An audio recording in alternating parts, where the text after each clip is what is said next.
Right, howdy folks. We are doing something a little bit different today. Going to be playing some sealed instead of constructed. I'm going to be playing constructed. Jesus Christ. I'm going to be playing in GP Vegas in basically a week from now. So I figured I should get some reps in of this limited format. So let's see what we've got here. So my general way of doing this is I go through each color and take out the cards that I don't think are good, and then kind of figure out what colors to play from there. Usually I put just combat tricks or highly deck dependent decks in the hidden zone. And we can always go find them later if we need to. The white actually looks pretty decent so far. Like, you know, the Grizzly Bears and stuff are really not at their best in this sealed format, but we have a Bindlish Marshall. Knight of Grace is a nice one. Quinde and Baird are both good. I guess we have the Knight to go along with the Quinde. Baird, I think, is a pretty fine card, like above average. These guys are not so good. I've heard debate about how good this guy is, whether he's even playable or not. But we'll see exactly what we end up with. I'm going to start assuming that Karn's Temporal Sundering is not playable. Same with Arcane Flight. Those cards aren't unplayable, but they're pretty situational.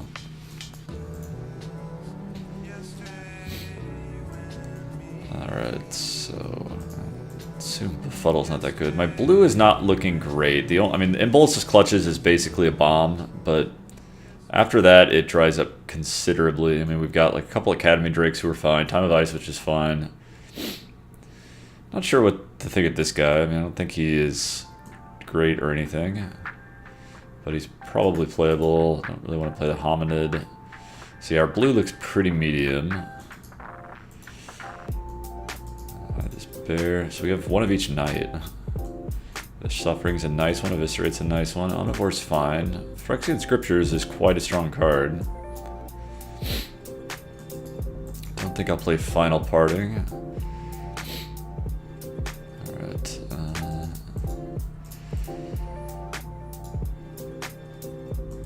This set definitely seems to have an above average amount of just like kind of situational cards, like cards that are going to be very dependent on what sort of deck that you're drafting. So we'll definitely be looking quite a bit through our hidden zone. Fight with Fire is a nice one, as is Wizard's Lightning and Goblin Barrage.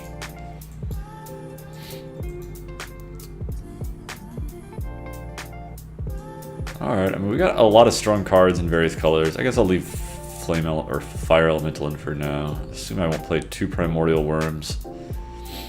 And our Envoy, I suppose I'll leave in. I guess people generally advocate main decking these sort of effects, but our green looks pretty terrible. Okay, so let's look at our gold cards. Oath of Teferi's no good. And then we got probably not playing 2 Partick Wanderers. Jousting Lance would be nice if we play our Quinde. I don't know what these Voltaic Servants. Try not to play them, or these Navigator Compasses. Alright, so now we gotta figure out exactly what we're doing here. Our white looks pretty strong. The only thing white is really lacking, white's got a nice proactive plan, and we'll see if we can actually string together anything to do with that proactive plan. We've got 3 removal spells in red, because we've got Fight with Fire, Wizard's Lightning, and Goblin Barrage.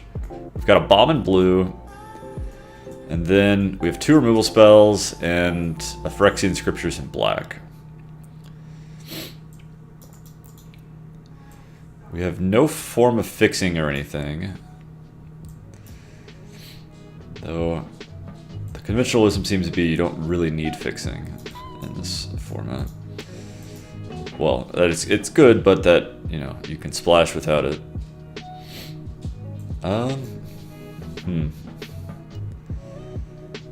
Yeah, Thallid Omnivore is not really at its best in this deck, I would say. Just because, I mean, you generally want him, you know, with token generators. I mean, I guess we have a Sergeant at Arms that can fill that role. Could get both the Knights going. Then could also consider maybe trying to splash these red cards. I don't know. I'm less excited about splashing cards than other people generally. I think we're gonna play Sorcerer's Wand. I don't think there's really any argument for playing green. It's just we don't really have any good cards in green. So I think I can rule out green, and I also think I can rule out blue. We do have the Wrath Capuchin, but I mean, he's just, I think, kind of okay. I don't think he's amazing or anything. We do have the Karn's Temporal Sundering in the sideboard. So if we played Wrath plus the Inbolus's Clutches, we would actually have 5 legends to cast that, which is probably around where you want to be.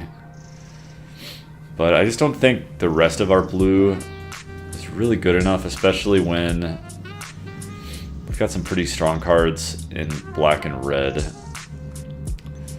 Problem with going red is I just don't know that we've got really enough playables, but maybe with our hidden cards we could find enough to fill out the deck, because we do have very strong removal in red with Goblin Barrage, Fight with Fire, and Wizard's Lightning.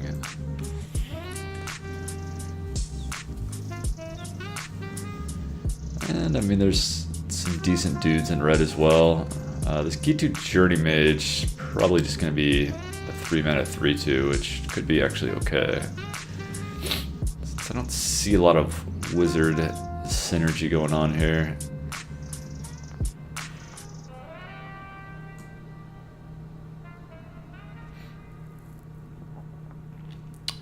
Like, we don't have to play white.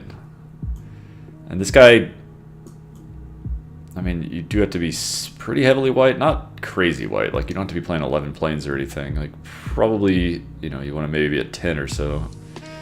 But like a 10-7 split's not too bad.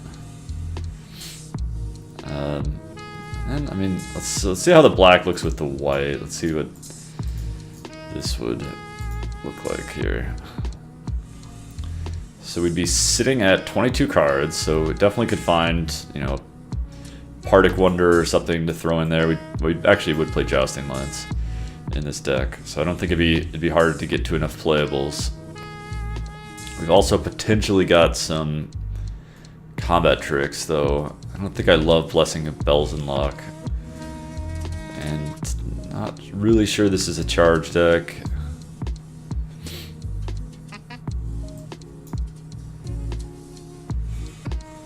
We do have a lot of just like bears.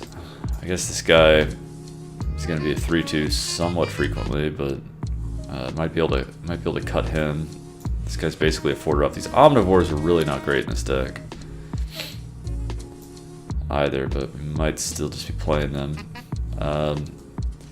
Is there really any argument for a Sparring Construct here? So they do make the Thallid Omnivores better. We don't, I guess we have the Diavinate Trapper that does care about Historic. I guess they, for whatever it's worth, it doesn't die to our Phyrexian Scriptures. That's not worth much, by the way.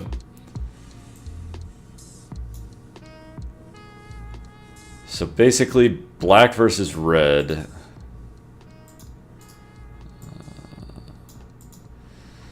So let's compare side by side here. So I mean, we're getting significantly fewer cards from red, though we've got some kind of crappy cards we could bring in, that we don't really need more bears. We've got basically just better bears in white already. I suspect we're not going to have anywhere near enough cards to do a red-black deck, because we'd be at like,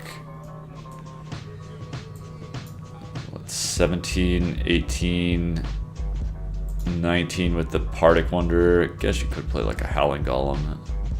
I'm not too excited about playing that card though.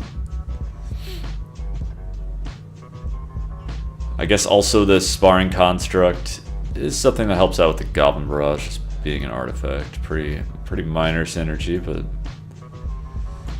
it's worth noting.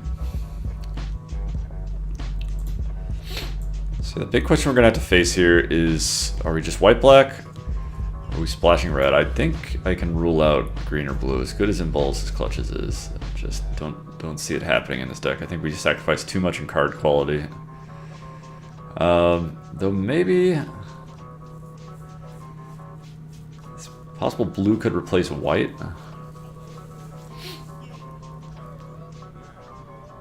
It's actually somewhat of an interesting question. I don't know, it just seems like white, we actually have a reasonable beatdown plan with white. And I think black backs it up reasonably well. And Phyrexian Scriptures, I'm pretty sure it's just basically a bomb.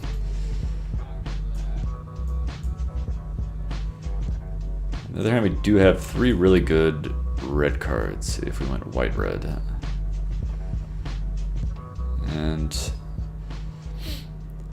so let's see, if we went white-red, I guess this helps with Quinde. So we could play like that. Don't think I want to get into Frenzied Rage. Yeah, not too excited by any of these other red cards. Yeah, I don't know. I don't think I want to splash in this deck. I just don't think it's really worth it. Maybe could splash just like the Fight with Fire and the Garnet of the Blood Flame. Yeah, it just kind of depends on how aggressive we're trying to be.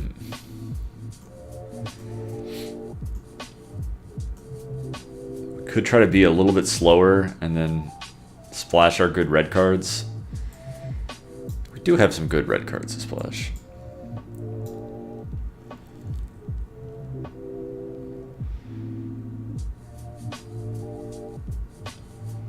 I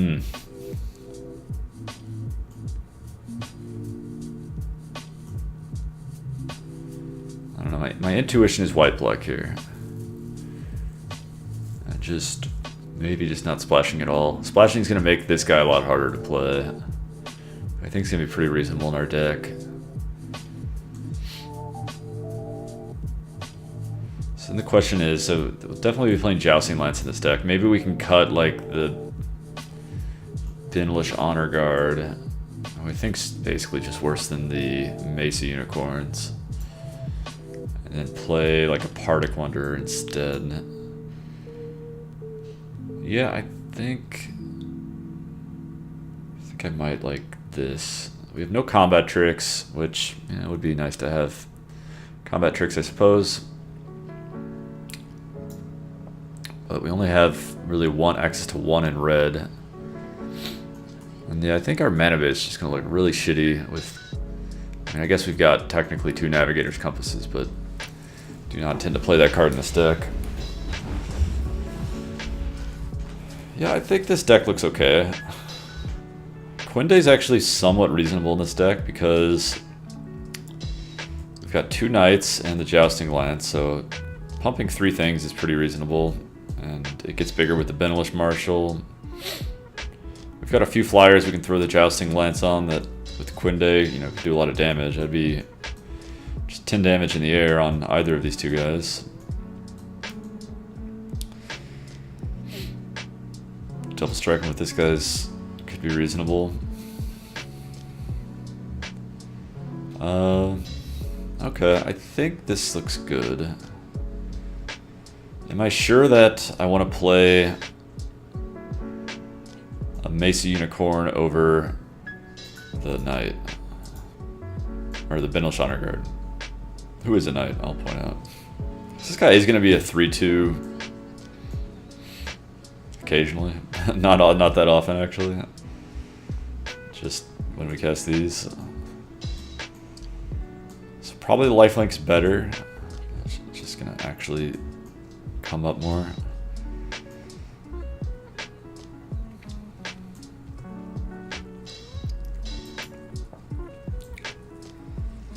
Okay, I think I'll go with this. If we're gonna go with a different build, I mean, I think green is basically out of the question. I think our green is just bad. The blue is also pretty medium. So, I mean, I think it's the Mardu colors that we're looking at. I don't think you've really got enough in just straight red-black to play it. So I think white's got to be kind of your base color. And the question is, do you go white-red or white-black? And red's certainly got a lot of things going for it.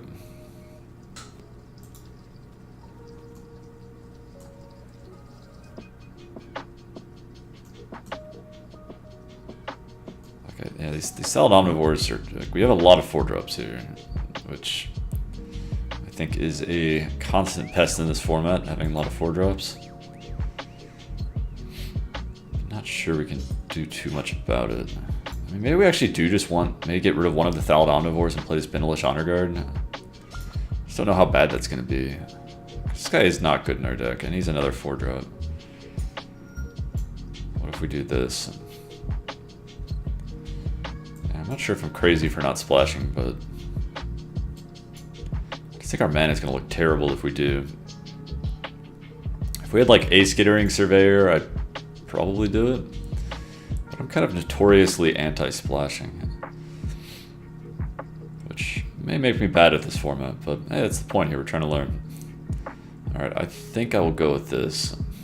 And just leave these sweet red cards in the sideboard here. I mean, they're not... It's not clear that they're that much better than our black removal spells, because we get Vicious Offering, Eviscerate, and Phyrexian Scriptures. And it's... Yeah, and the inclusion of black lets us play another Knight of Malice, which would be nice in the aggressive draws, and also makes our Knight of Grace a lot better. Okay, I think I've sufficiently convinced myself to play this, but definitely not sure it's the right build. I think 10-7 looks pretty reasonable. Only double black is the Scriptures, which I'm not generally going to be casting that on turn 4, I would assume. So let us go with this and get an opponent. Definitely harsh leaving these sweet red removal spells in the board, but it's sometimes how we roll.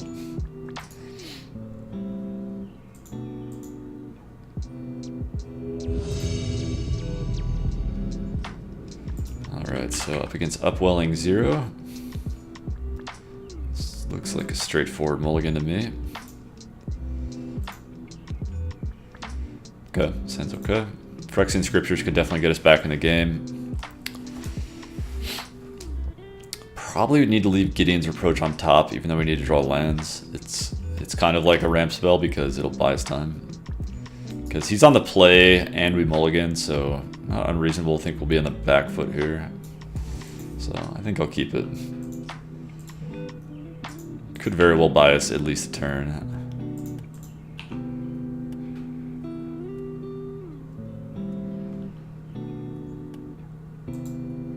So no 2-drops, so pretty straightforward what to play here. Just play the Unicorn. Oops, should have played the Plains. I was locked in on my Swamp play before I drew the Plains, and so now if I draw another Plains, I can't cast my Bindalish Marshal next turn. Which is not that big of a deal because I can just play this guy instead, but it is a little awkward. Let's see if I'm punished. Not punished. Alright, so do we just want to play Trapper here and use our mana efficiently? I think we do. We've got some kind of teamer deck on that side of the board there. If we draw any land, then we get to play Unicorn plus Reproach next turn. He's going to Fight with Fire or 3-2. I guess he really feels he's the aggressor. Probably means he doesn't have a lot more removal, so land would be nice. If you use Fight with Fire on my D-Evident Trapper, yeah, I'm just going to assume he's out of removal, so I'm just going to use Mesa Unicorn rather than leaving up Reproach or something. Obviously could have like a 4-mana removal spell here, but I'd rather trade my Unicorn and gain 2 life here. He's probably got a 4-mana play since he missed his land drop the previous turn. No play. Alright, well we also have no play.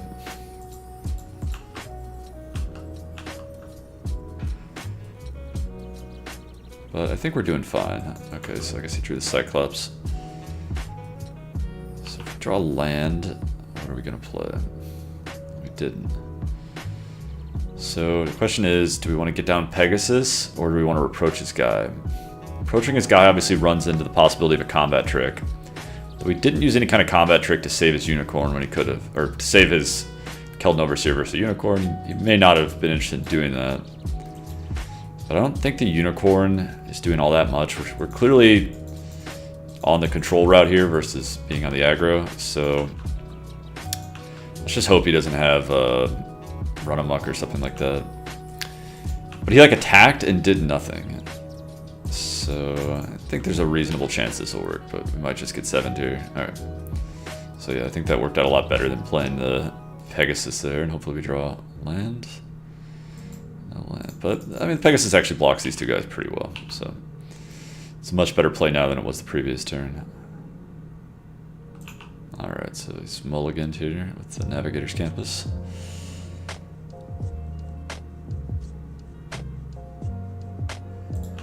Alright. Well, if we ever draw lands, we'll be in good shape. Single planes means we cast 5 out of the 6 cards in our hand. Let's see if he's got some giant boom booms here. Alright, well we're only taking 3, so it's not the end of the world. But definitely going to need to draw land. If we draw land, then we just get a slam Baird here, I think. Alright, pretty close to the opposite of a land. But let's play this guy again. Just hope he can't keep adding to his board.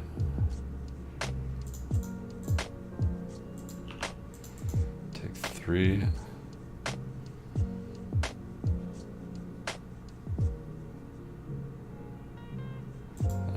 Grow from the Ashes. Could be a problem if he's got something giant in his hand, but it's not immediately killing us. Land, please? Okay, good deal. So I think we just play Baird here. And so there's also Phyrexian Scriptures. Quinde also like blocks all these guys really efficiently, but Baird is going to make it hard for... If he has something big, then he's not going to be able to attack. Then we got to play Baird, and then Phyrexian Scriptures the next turn. We'll lose one of our guys. We'll keep the Baird as a 3-5, but I think that's the play here. I think we can try to sneak out a little bit more value from our Phyrexian Scriptures. I'm going to leave back the Pegasus to block. He's at 23, so I just want to be able to block in case he's got something obnoxious. Alright, that counts. But, well, I was going to say, at least he's not attacking, but he is attacking.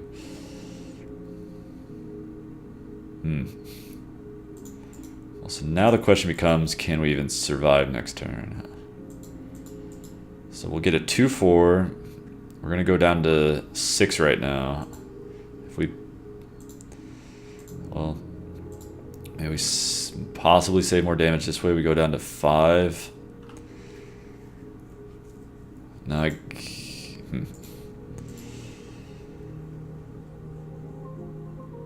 like we're going to have to chump block this guy next turn, unless we block here, but then we're down to 7, so I mean, basically it's all to block that guy.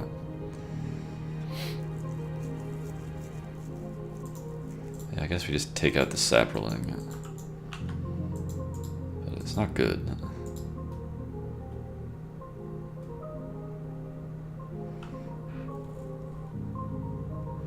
Alright, Windgrace Acolyte might be what we have to do here. And this at least gets us up to... Because yeah, I think we're just dead on board if we play Phyrexian Scriptures. So we kind of have to hope he's out of gas. Play the Windgrace Acolyte. We go up to 8 here, and maybe we can go like trade, block.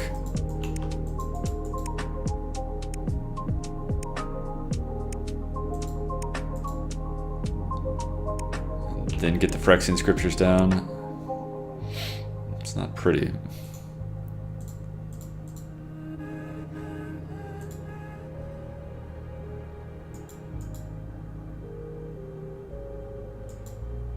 Yeah, so we go down to 3. If he's just got like one more creature in hand, we're not dead. that true? Might not be true. Certainly that one's going to be an issue. So yeah, this Phyrexian Scripture has proven to be a bit too slow. So we got an Academy Journey Mage who's going to have haste next turn, so I think we're just dead now.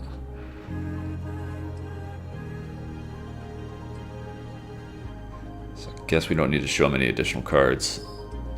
He's going to play the Journey Mage, bounce something, and I think easily have lethal. So, yeah, we lose. Maybe so I think there was a crucial turn there where we had the option to get down the Phyrexian Scriptures when he had a Journey Mage, Journey Mage, Saproling, and the Sap Herd. It's possible we should have just played it right then and there and not try to be greedier with it. Obviously, we didn't know the Allosaurus was coming down. The Allosaurus came down and killed our Baird. So it probably would have turned out better, but it doesn't necessarily mean it was the better play. Let's see how we want to sideboard. If we do,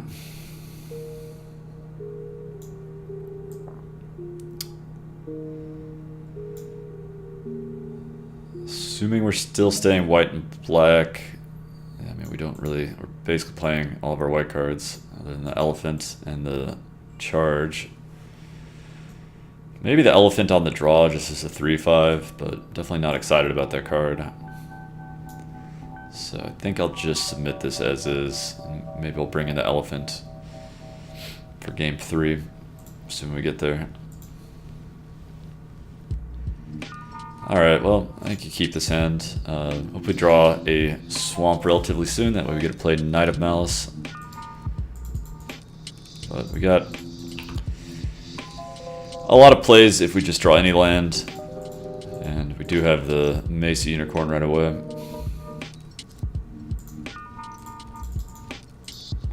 But I don't think this is reasonably a mulligan.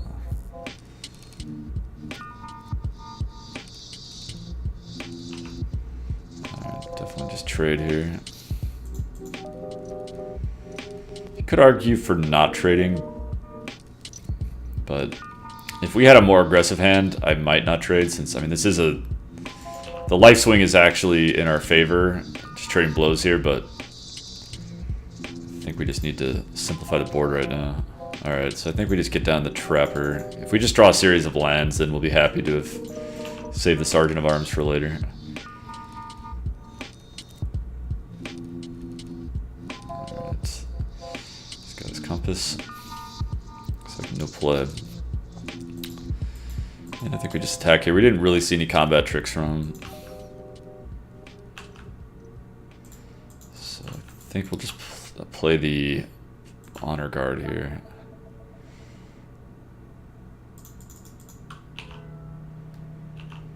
And if we draw any land, we'll play Baird.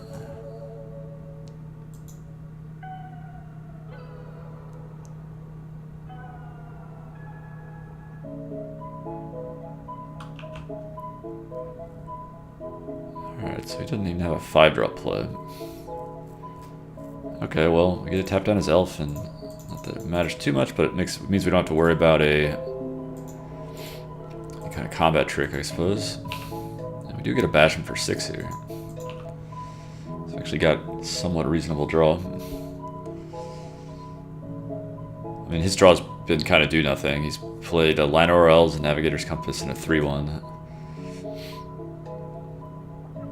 Alright, Fire Intervention, sure.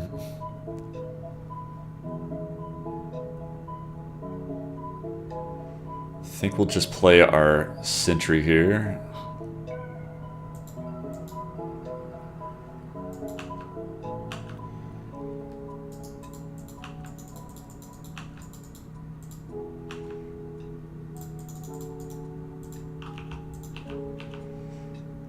Use our mana most efficiently, and gets 3 power in the air, which seems pretty solid here. This looks like our opponent is most of the colors.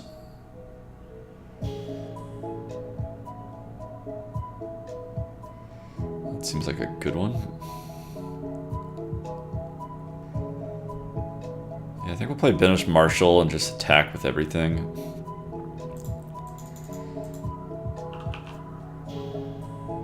He can trade 2 guys for one of our guys, but I mean, this guy's basically just a 3-2 at this point. We don't have any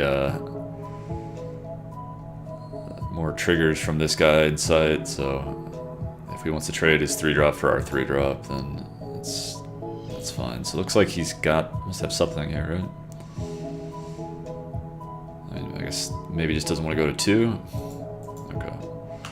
So order will be fine. Alright, well. Looks good for us this game. Kicked Allosaurus could come down this turn. He could kill this. So Kicked Allosaurus would somewhat stable. It means he wouldn't die next turn. Single removal spell I don't think's good enough. Still 5 points of damage, so he's gonna also have to have something else, which there it is. Okay. So I think we're happy trading that off. He's down to no cards in hand, so we'll just play 2 guys. They'll both be lethal attackers next turn, so he probably has no outs. Even if he draws Allosaurus, he gets to kill our flyer, but then we'll have 2 guys that can attack through it, so that should be good enough.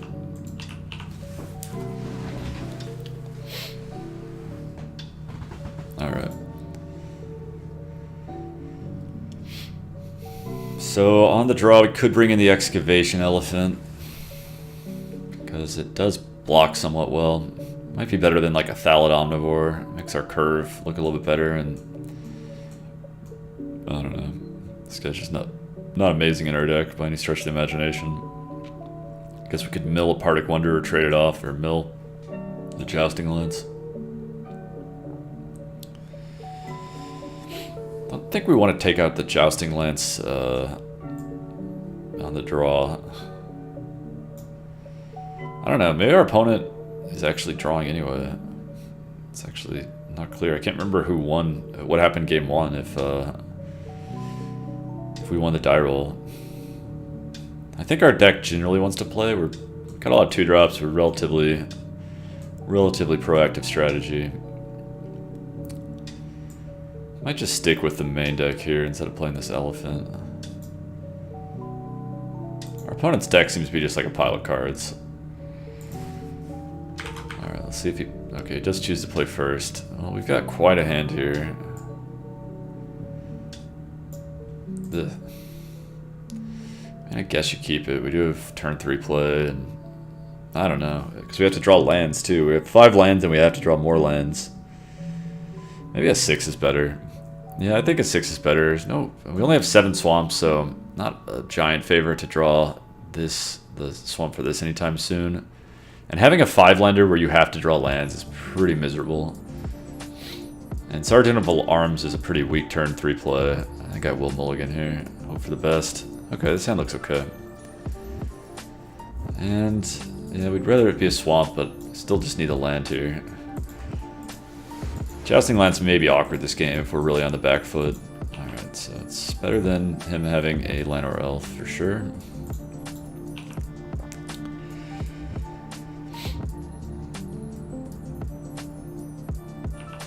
He's got the Corrosive Ooze. We're gonna have to watch out with our Jousting Lance for that. So play another Plains here in case we draw the Binalish Marshal.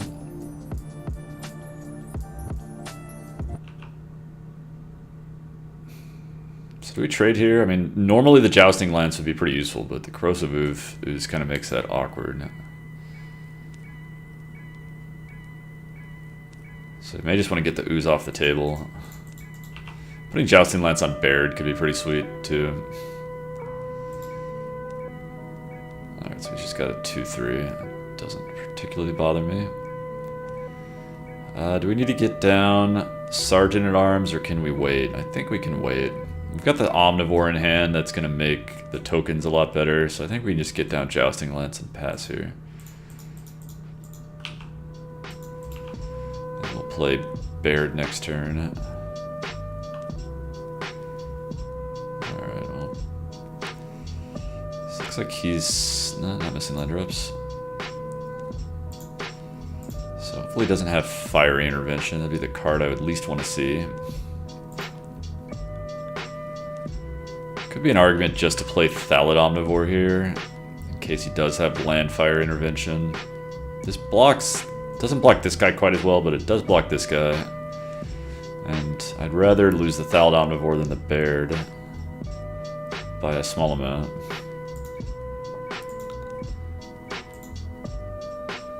Yeah, let's go ahead and do that.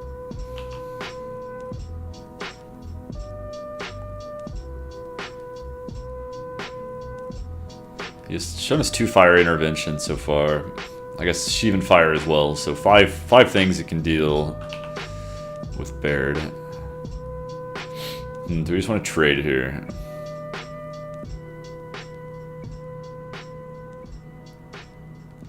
It's actually a great question.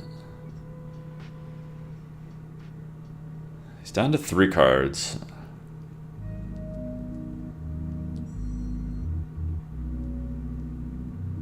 Actually, pretty good question. He seems like he's been pretty aggressive with his removals, so I'm guessing his hand is like lands and creatures. Because like he was just using removal on nothing before, and it's getting in for 5 here. Like what's this Thallid Omnivore doing if he's not blocking? I don't think he's doing that much, so I guess I'll block.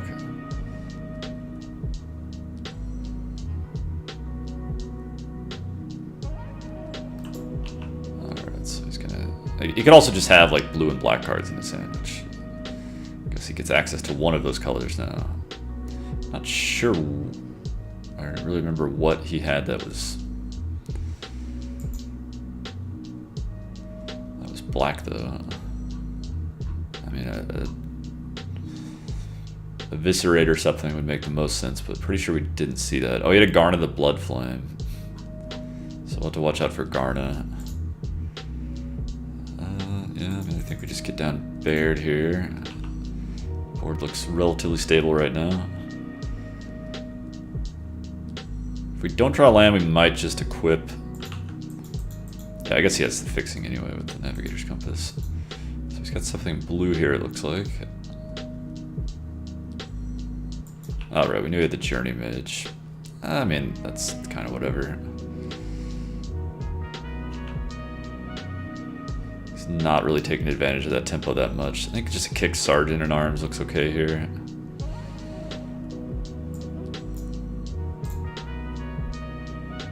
Or could play Baird plus Benalish Marshal. And I think I like kicked Sergeant in Arms. Why do I like that? It mixes attacks next turn, not that great. Yeah. He's down to 1 card in hand, so that's pretty nice. We'll be able to get another card off the Memorial to Unity at some point. Maybe find his Allosaur. It's a card I wouldn't like to see that much. See if he just wants to get in with both here. I think I'll just block like this. Take 3. He's shown us a ton of combat tricks, and I mean, any kind of removal spell, if he wants to use it on one of these guys, I mean, he's not even getting the full value off our Sergeant at Arms, and it's just one less card to worry about later. And if it does work, which I think there's some chance it does, then we trade a Soldier for his 2/3.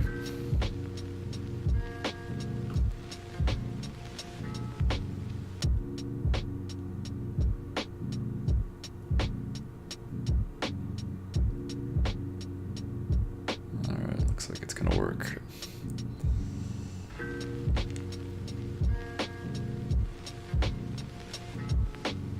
Kicked Grow from the Ashes. So Allosaur definitely could be the last card in his hand here. Which is not one I'd want to see. Alright, well, I think Partic Wanderer is the name of the game. Actually matches up fairly well against kicked Partic Wanderer, or sorry, kicked Allosaurus. I think I'll just attack with the Soldier. I'll leave Sergeant in Arms back in case he's got a Fiery Intervention to kill Partic Wanderer. I'd rather be able to make that trade. I mean, he's at 23, so let's see if he's got the Allosaur. But again, it wouldn't be that big of a disaster here, because... Ooh, I see. Okay. Well, this is a reason to lead back Sergeant at Arms here.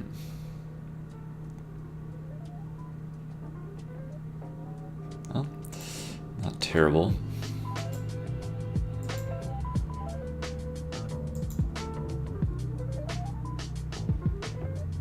So let's let him tap down a guy. Wonder. I don't think we want to attack with Sergeant at Arms for the same reason as last turn.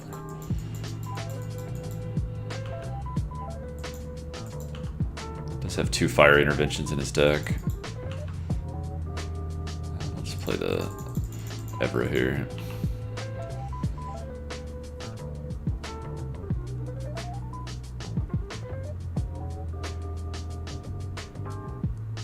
This would be a juicy target right now for his Allosaur if he's got it.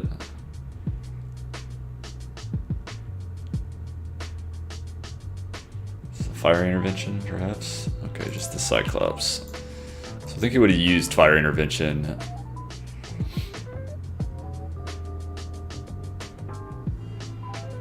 If he had it. So now he'll probably tap down our Evra.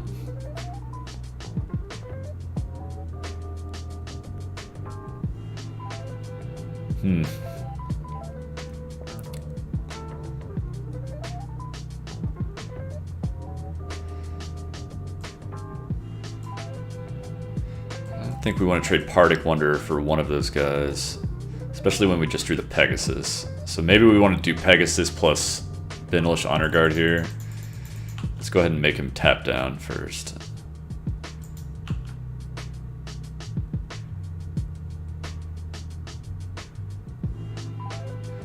Evra just doesn't really have a clean block on, so I think he's got to tap down Evra. Okay. Don't I just get attacked with Evra now? Seems like I just get attacked with Evra now. Because double block's not going to work out all that well. This kind of sucks if he's got like a bounce spell. So I guess it doesn't really... Yeah, I mean, I guess I overlooked exactly how this combat would go. Because obviously it doesn't have to double block it. Because I was for some reason thinking Toughness was involved in this ability. I haven't played with this card before. But, I mean, this trade's fun. Yeah, it doesn't... And we'll just play Baird plus Honor Guard here, I think. Maybe we want to play Pegasus Courser plus Honor Guard instead. Pegasus Courser plus Equip. No, maybe Pegasus Courser Honor Guard here, I think. Let's get as much on the board as we can. I mean, I think that I mean, I kind of didn't think that combat through well enough. I mean, there's nothing complicated going on. But, I still think that's an okay trade. That frees up basically all of our guys to start attacking, which overloading is what you want to do against the Icy. Alright, I don't think Song of Freyalise is really going to do anything here.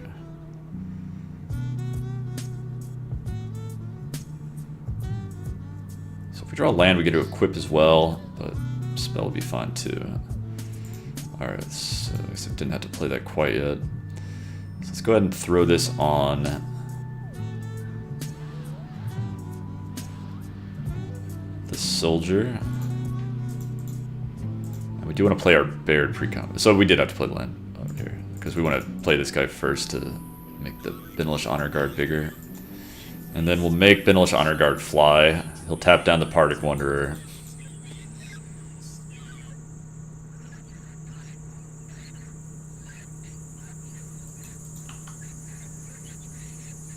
And it's not really going to have great blocks. He gets to like trade Journey Mage for Sergeant of Arms if he wants.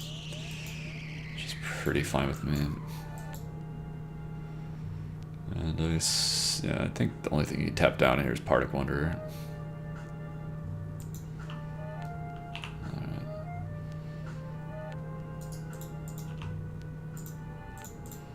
So make that dude fly.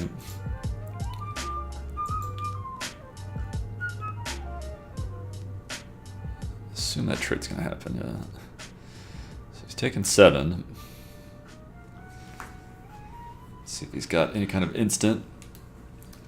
I think he's gonna have an instant. He must have drawn Sonic Fraley's last turn. He's gonna pop his... Oh, does have an instant. Okay. Well, something like an instant.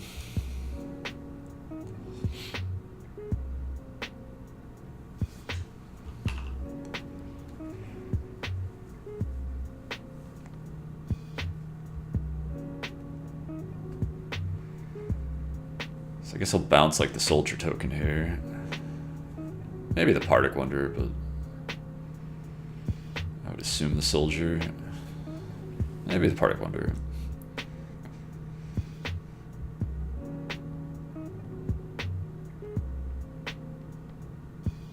He's gonna bounce the Baird. Is he just trying to like get in here? Alright, he's got a hasty line of elves. He gets to hit us for 7.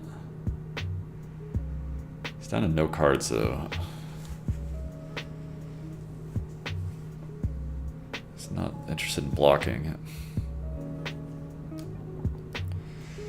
Alright, so we just have to make sure we don't die. Alright, that's gonna help. So we'll have... So he's representing 7, so if he draws any 2-power creature... Well, I guess we have to worry about this, so... that is definitely a thing. So yeah, let's make sure we don't die this turn. That's the big thing. So we might be somewhat conservative in our attacks here. Like leaving back...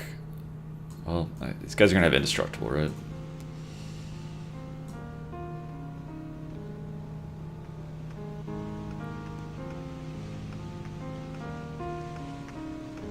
What's a counter on them? So I guess we'll leave this to block this.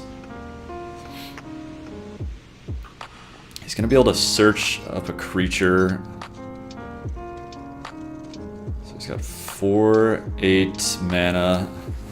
Thing is, with Baird in play, he's going to have to pay for his attackers, so don't have to worry too much about another creature coming off of this. Well, let's go ahead and... I guess we'll play Baird first.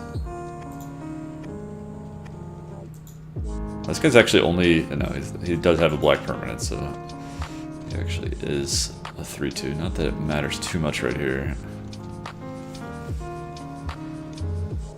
5, 11, 12. So it could just allow us to attack here. It wouldn't be that surprising.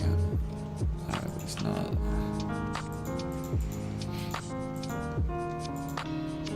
So I think we will leave the soldier back to chump. I guess they get trampled though, don't they? How about that? Maybe we don't leave the soldier back to chump. We'll leave that. Maybe we'll attack with like these two. Puts him down to 9. And then we'll have 3 blockers. I don't think we'll die this way. I guess the icy something on his turn. And, you know, like best case scenario, play a creature.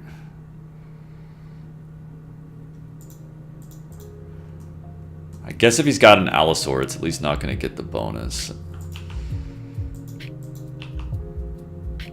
And he will go down to a relatively small amount of mana. So it's not going to be able to attack with like everything. So we drew a land. He's going to look for a creature.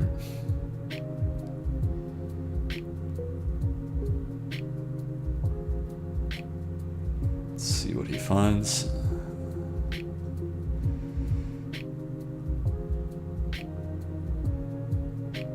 Another Garnet of the Bloodflame. Okay, well, it's one of the less threatening things he could have found.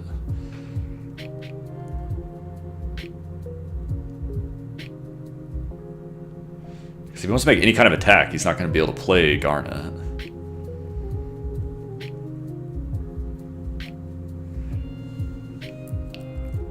So let's actually see how this combat's going to go. Because he's going to tap down this guy.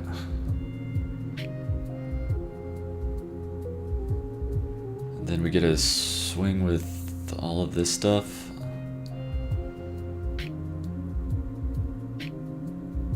Can we just go to 1 here? So he's going to tap down Partick Wanderer. And he's going to be able to block like 3 power. But then he's taking 6. I think he's dead, right? No, obviously these guys are vigilance. No, what am I thinking? So he's not just going to be dead. The game will go on.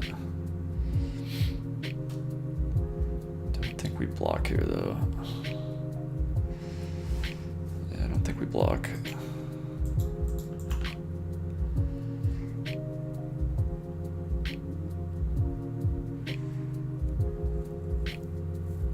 Don't know if we saw anything that deals damage to the face from him last 2 games.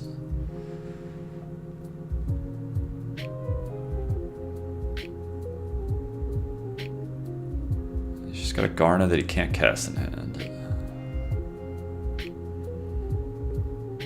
Our Knight of Grace will be a pretty good blocker.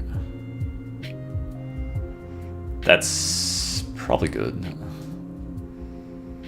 Well, is it that good? He's got the Garnet in hand. So it may not be that good. And then reducing our board to just 2 creatures with his Icy Manipulator out. Yeah, so I don't think Phyrexian Scriptures is particularly playable right now, in fact. So I think our attacks are going to be... I think we'll just equip... We'll leave back the Knight with the Lance on it. So I think we'll attack with this guy and the Flyer.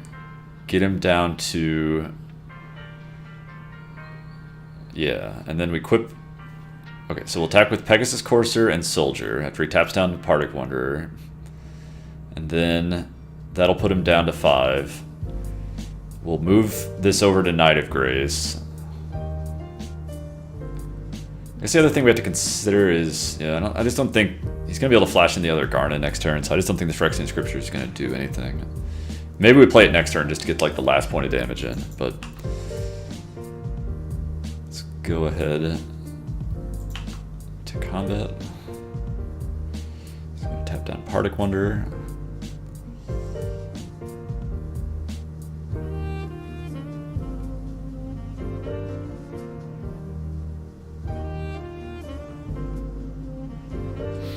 Pegasus Courser and this guy. Then he's actually thinking about tapping down something else. I don't think there's any kind of alpha attack here. No, not even close. He would block all our non-flyers, so I think he would just like kill all of them. Block, and trade. Pretty disastrous. Maybe he's thinking about tapping down the Pegasus, because then that way he could get some value out of the Garna in his hand. I think I will attack with Partick Wanderer if he wants to do that.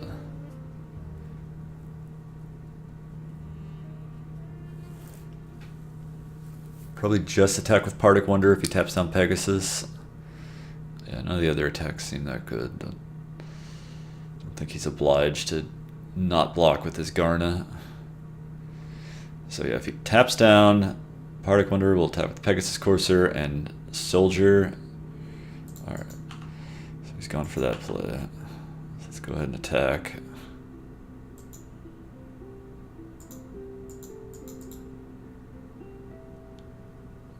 I think this is an okay attack. It makes it happen when he's not able to cast his Garna. So I assume he's going to go for a double block. And if we get the 4 power guy off the board, then we've actually got a lot more options.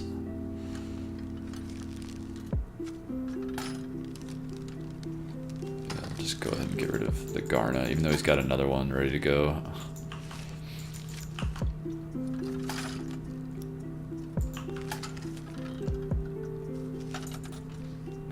Guess we could have played around that a little bit by like switching this over to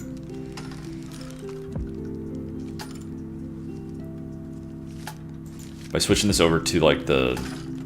Well, maybe we want to leave that on the guy now. He's not going to have anything that's bigger than that. Though he actually lost his black creature, but if he plays Garna, then that's no longer the case. So I think we'll leave it on the soldier. Just pass here.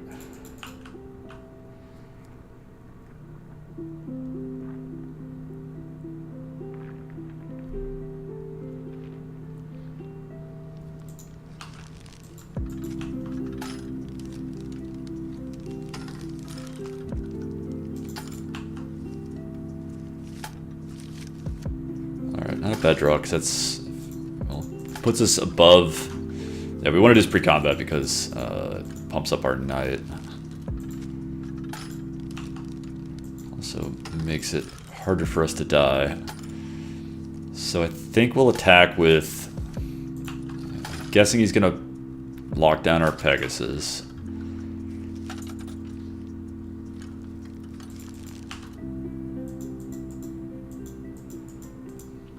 But I think we get to attack with these. He can trade, basically trade Garniford, because he can play it plus block with it. Or he might just like block with both of these guys and then play Garnet to get them back. I think that's okay. I don't think we'll die to that or anything. He will have 3 attackers next turn and be able to tap down 1 guy. But we'll have 2 blockers. Maybe we want to leave back 1 guy. Because that does leave us like dead to removal spell, probably. No. No, it would leave us dead to removal spell. Alright, let's just attack with the soldier then. Because, yeah. This seems fine. We'll have much better attacks once we start getting the Acolyte going. Alright, this is fine. Maybe we just trade it for this. That way he doesn't get another Acolyte. And getting rid of the 2/2, sort of similar to the 4/3 on this board, I think. So let's just do it that way. Rather give me back the Llanowar Elves than the Academy Journey Mage.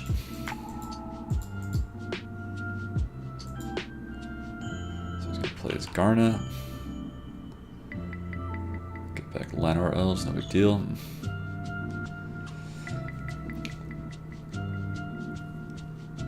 It's turned out to be a pretty interesting game.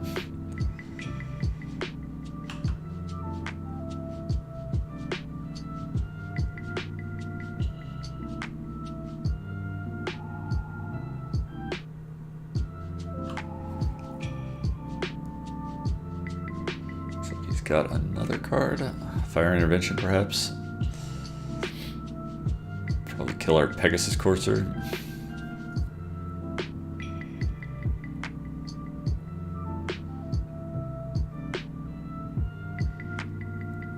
Yeah, we can definitely just equip Lance on Baird next turn.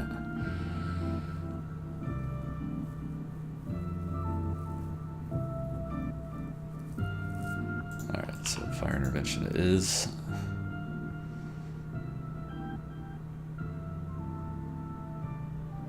Alright, it's actually not too bad either. So we have 7 mana, so we can equip both. So I think we'll do this. He doesn't have a great... I mean, he can Icy this, but then we're getting him for 3.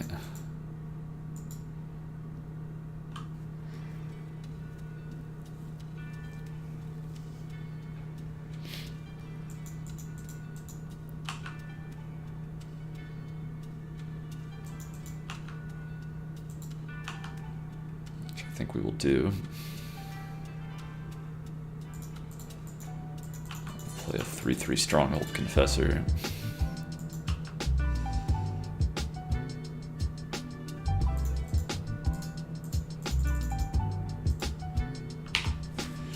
Alright. So I think we're in good shape. Let's hope he doesn't draw Allosaurus anytime soon.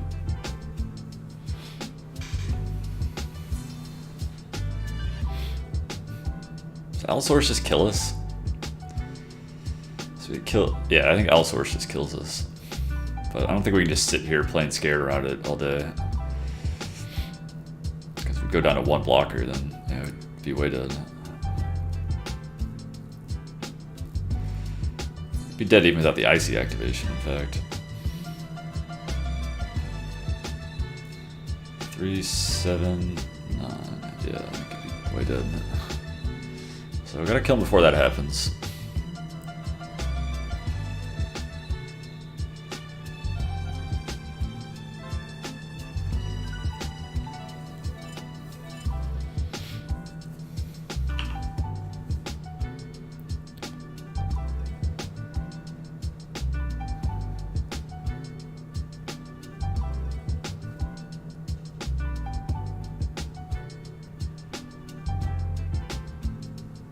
Slow play warning. We're both playing pretty slow. What's up, Miss Silent Hill? How you doing?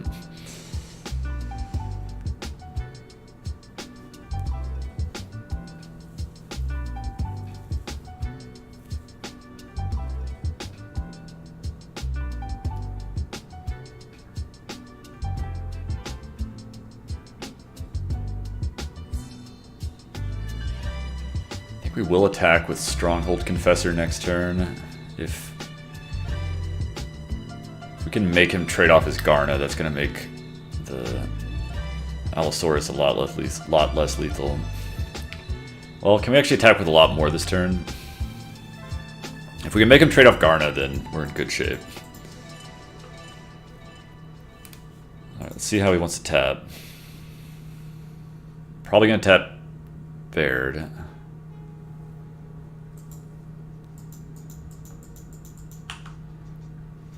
So he taps Baird. He's going to tap that guy.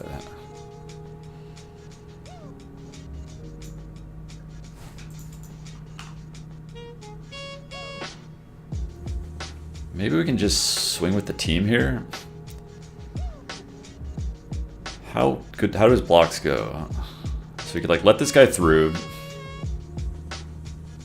But if he lets this guy through, then he's got to block this guy. I don't see how he's gonna not block, unless he's got a trick, which... Like Shivan Fire, I guess, could be a thing.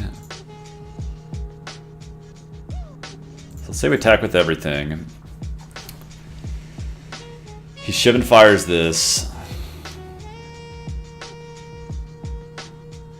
He's still got to block 2 of our guys. Alright, I think I like attacking with everything here.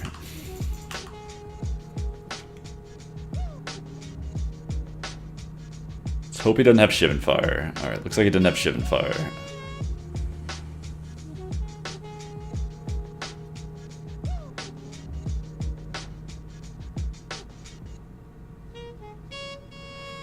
We just really want him to have to trade off his Garna here.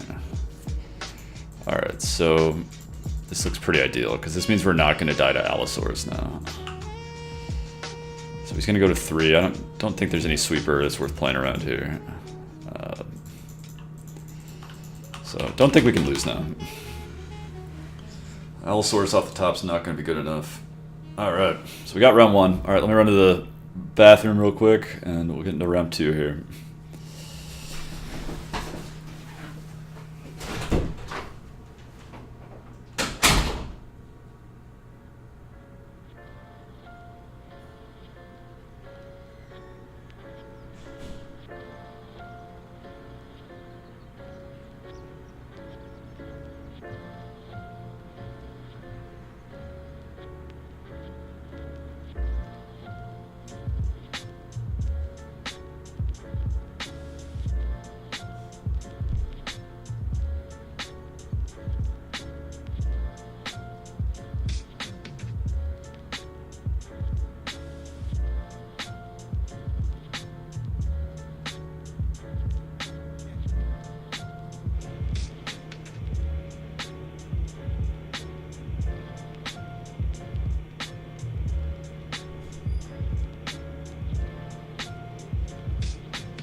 Alright, we're back. Let's keep it going.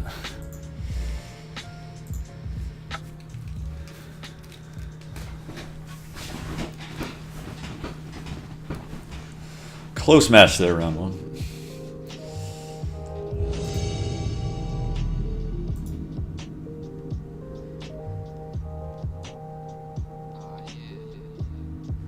Alright, up against Danny McCoy.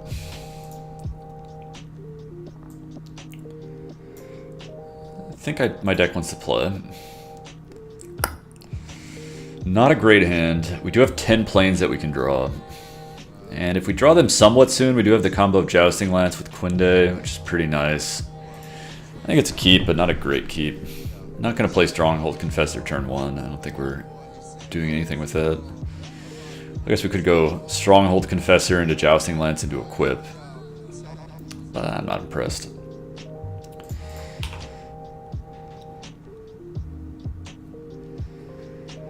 Could do that into Quinde, then be hitting them for 6 minutes. Broken. But if they have like any way to interact with that, then it's no good.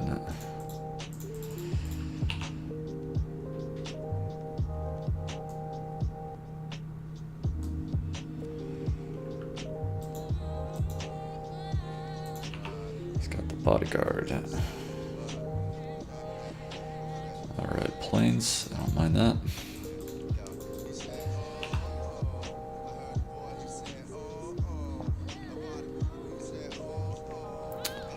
Assume next turn we're just playing Quinde. Don't want to trade here.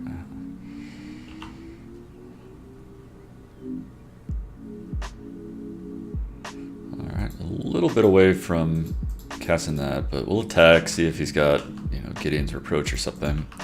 Doesn't really make sense to attack into our Unicorn there if you don't have something, but I guess that's what happened. So let's play Quinde. See what he's got to say about that. He did mulligan and miss his 3rd land drop, so might just be able to get some real fast pressure on him here.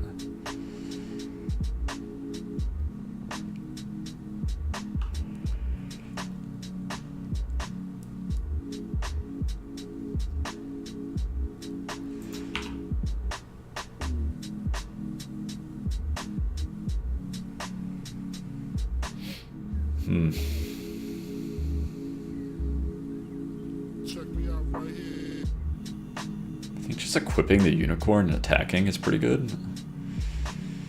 It's gonna be 8 lifelink damage. Doesn't really have blocks. I guess on the other hand we could equip Quinde, and then he has absolutely no blocks. And he's taken 8 as well.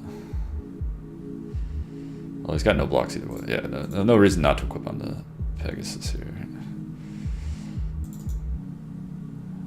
Our other alternative would be playing like Dark Bargain or a kicked Stronghold Confessor.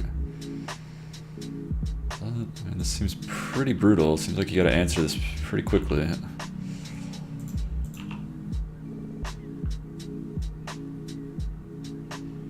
He's got Double Strike and First Strike. How do you feel about that?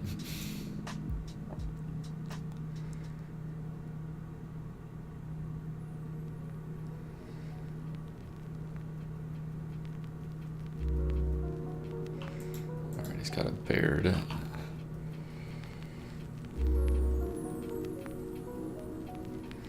So he's gonna go for Magnificent triple block here. Ooh, that's a good draw. Definitely willing to trade Mesa Unicorn for all 3 of his guys, if that's what he's interested in doing. Which might be his only option.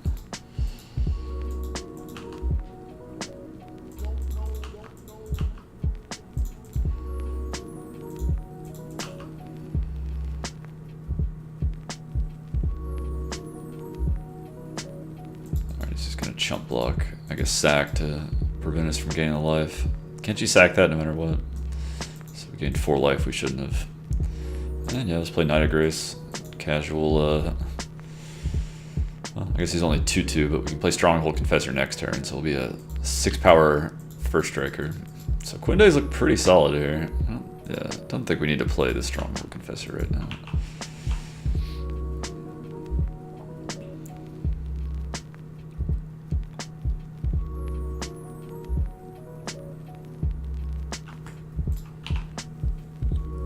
Though I guess we can't attack if we don't draw land. Okay. So how do we want to do this? I think we're still just attacking with Mesa Unicorn and probably playing Baird, since we're not attacking with the Knight anyway.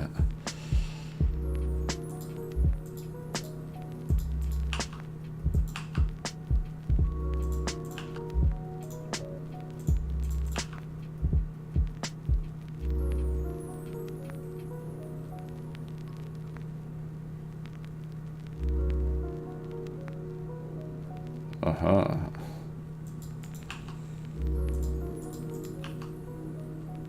Still doesn't really have blocks. But at least he's not getting double striked. Alright, well, do we want to actually just play Stronghold Confessor here? It seems like it might be the stronger play. While I never thought of myself as the type of father who'd have to drug test his kids, I'm willing to do just that if that's what it takes. So we're at 36. Plains next turn, I think, would be a pretty good draw. Lucy found something too. Dad, I found a joint in Mom's dresser drawer.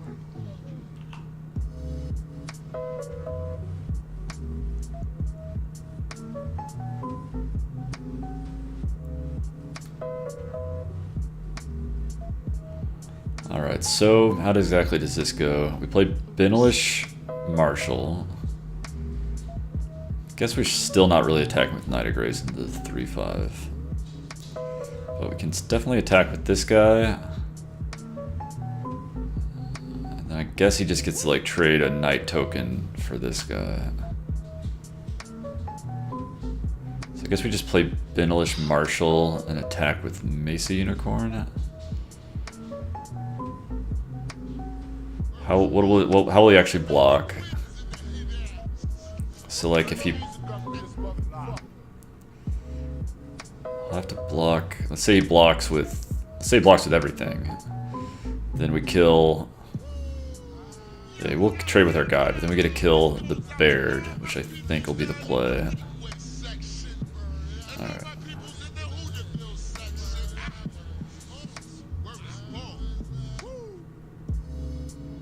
Maybe it's okay to attack with the Stronghold Confessor here, because then he's not going to have a good block for the Unicorn. Yeah, I think we do. Because if he wants to block like there and there, then how's he blocking the Unicorn? So I think trading the Stronghold Confessor for essentially like a Knight token is going to be okay. Don't think it makes any sense to attack with Knight of Grace, but let's see how that goes if he does. Because then he might just like block, double block, take 5, go to 1. Yeah, I think we'll wait on that. So let's just make these attacks.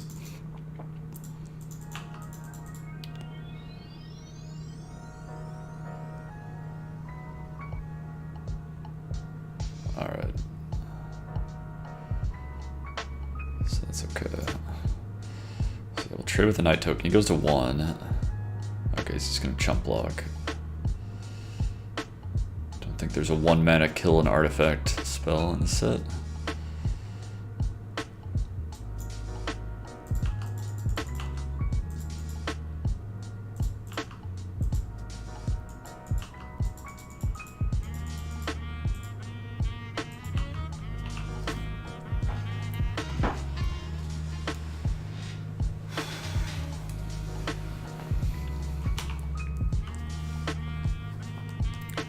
We're at 38 currently, so I think we can take a hit for 3 here.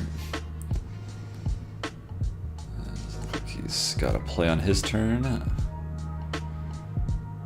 Yeah, I think we'll just attack with Unicorn and see what he wants to do. What's up, Beers? How you doing, man? Then probably just play... Do we want to play Baird or do we want to play Dark Bargain? Maybe Dark Bargain. I don't really want to take a lined up Dark Bargain, though, if I can avoid it. Yeah, I got a GP Vegas coming up next week, so I figured I should get some reps in with Sealed.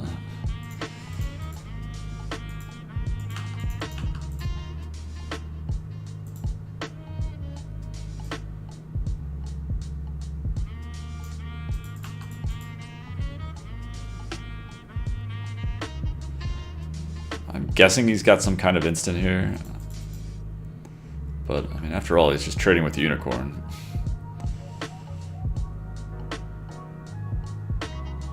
Okay, that's one of the better ones you could have there. Yeah, we don't have anything we can draw that would help us out there.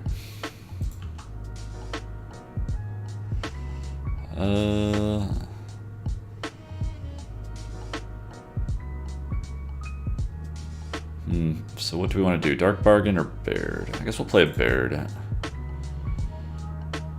Could also play Mesa Unicorn and equip.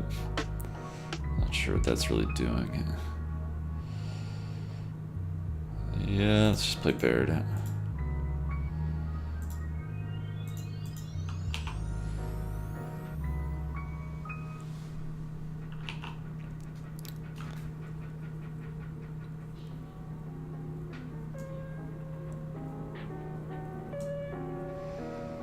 We've got 33 life points on our opponent, but board is somewhat stable right now.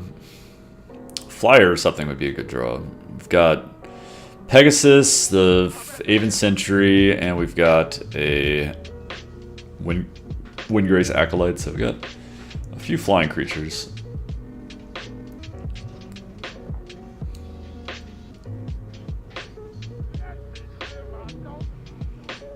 I guess I'll find out if he's got something. Like, this Baird is not really doing anything on his board anyway, so if he wants to use a combat trick to kill my Baird, I don't think we're getting out of the combat trick too much cheaper. Alright, that's fine. Alright, let's start with Dark Bargain. Alright, I'll take a Partic Wonder and a Knight of Malice.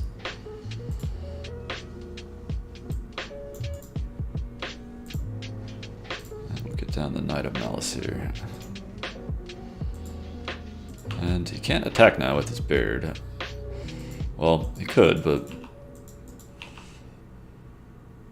I bet he's got a trick if he does. So we got two 3-power first strikers.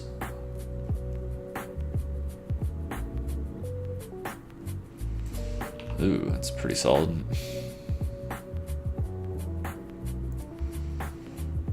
This one could be rough.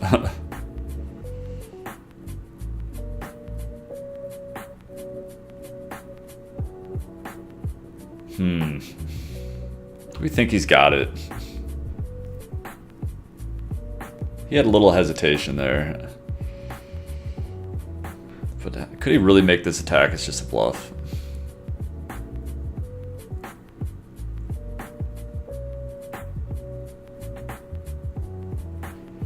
I'm inclined to think he doesn't have it, but I could definitely be proven horribly, horribly wrong here.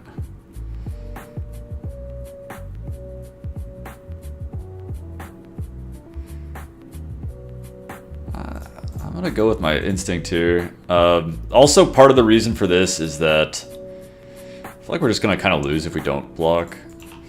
So let's just see what happens. I mean, it'd be a crazy attack to make with no trick. He's got a trick. Alright, well, unfortunate. But I don't know. I just think we were kind of losing that game if we don't do the. I mean, it didn't help our chances that he had the Ancient Animus there. But I don't know, it's kind of the previous few turns was playing as if he didn't really have too much going on. So, who knows? Maybe the Windgrace Acolyte plus the Lance can actually start getting through the. We still are at 37. Mildar Phyrexian Scripture is probably one of our better draws.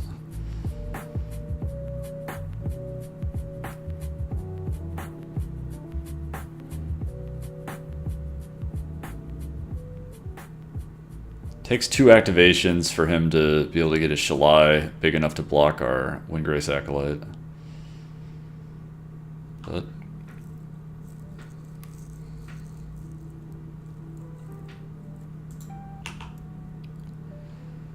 that'll be good if he does. Alright, let's take 10 here, or no, 8. Go to 30.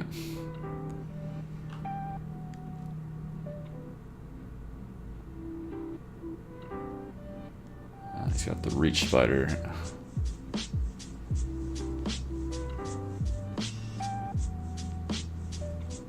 got it all, doesn't he? He's got it all.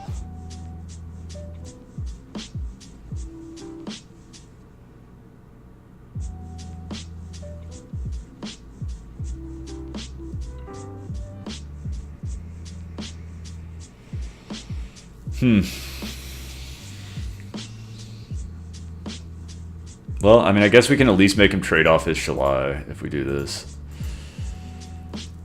Which means we're not going to immediately lose the game.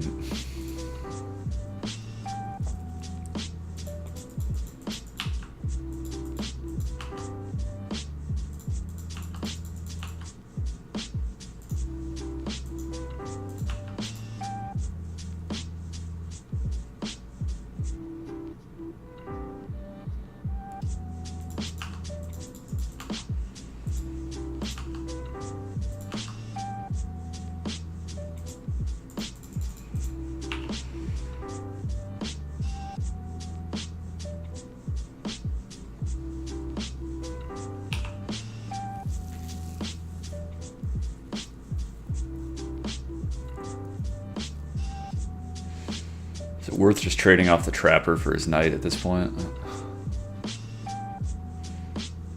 I mean, tapping down one of his ground guys just doesn't seem like it's going to do all that much. Yeah, I think we do. Do have to, I mean, even though we're at 32, we're kind of sitting here having to draw, so... Ugh, stop having expensive stuff. Gideon's Reproach. Alright, I'll play Partic Wonder. Stops most of his attacks. Pretty reasonable with a Lance on it. Especially now that Shalai is off the board. And if he wants to go for double blocks and stuff, then... Ugh.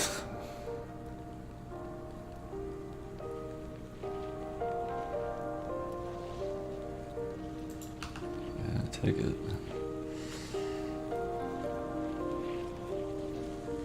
Okay, it's a pretty solid draw. I think we'll just play Courser. And I think we have the life total if he doesn't have too much else to ride this one out.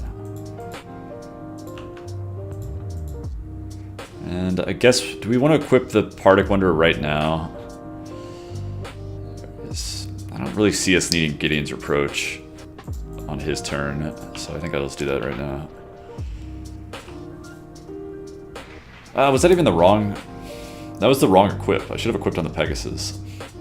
So we'll have to change that next turn. Hopefully don't draw something that punishes us for that. Because we need the Pegasus to be equipped plus the Jousting Lance, or the Pegasus Jousting Lance plus the Gideon's Reproach to get through the Spider. Though I guess he's got to block the Partic Wonder, doesn't he? Maybe that is erroneous. Let's just kill this guy and see what happens. We do have to pay 2 to make our guys attack, so we're not going to have Reproach up, but I think that's okay. Girlfriend was flying to Liverpool tonight for a work conference all week. Her and her co-workers missed their flight drinking in the Sky Lounge. Jeez. Alright, well we got that one. Yeah, definitely was wrong equip there.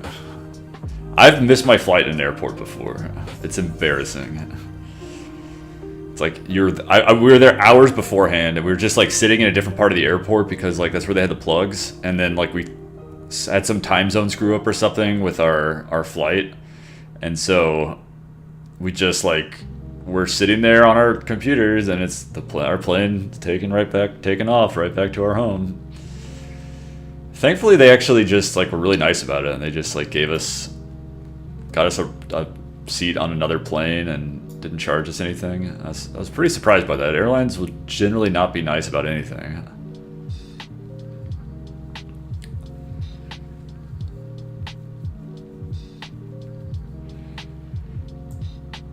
Alright, so called me pissed because she said they closed the door early and didn't call their names, yada yada. I told her they're drinking in the Sky Lounge, was probably the reason. That's true. I mean, airlines can be rigidly inflexible with their stuff, but I mean, they do generally follow their rules. I don't know if they really close the door early or not. Alright, so on the draw, do we want to change anything? Don't have a lot of don't really have a lot of options. As far as I can see. Like, I don't know if, I mean, this guy is a blocker. So, there's that. He can block, he might be better than like a random 2-2. I once missed my flight sitting 20 feet from my gate. That's rough. How'd that happen? Yeah, I think we'll just go with the main deck here.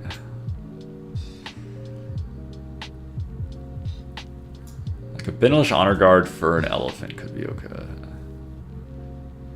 Yeah, like how many like 2-2s and stuff do you have to block?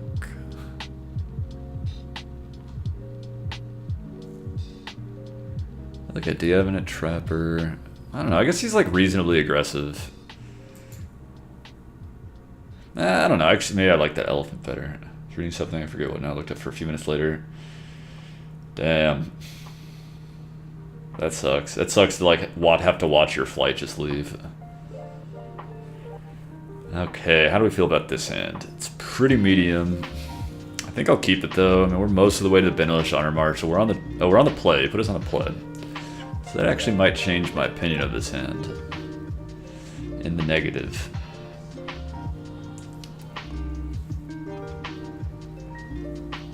So what happens if we draw like a single land? How happy are we with this hand?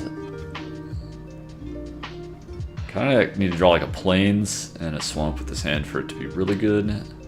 This not being able to cast this right away is not too big of a deal. It's actually pretty close. On the draw, I think I would definitely keep it. I'm less sure on the play. It could be a pretty strong hand on the play if things go just right. But I don't know. I mean, this guy's just a 3-2. That's pretty tough. I think I'm gonna keep it, but hold my nose and keep it.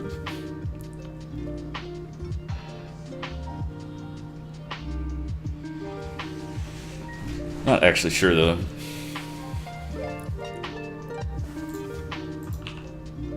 Oh, just floated a mana for no reason. Well, we're not bluffing charge on his turn, I guess.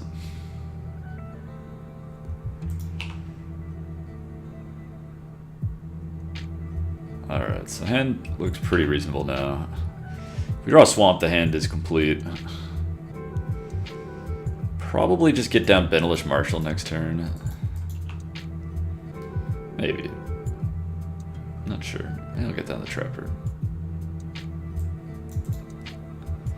Let's get down Trapper.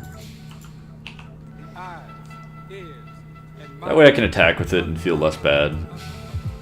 And it's also attacking for more power, more damage next turn anyway. Let's see if he wants to attack here. He doesn't want to attack. Alright, well... don't particularly need another plains.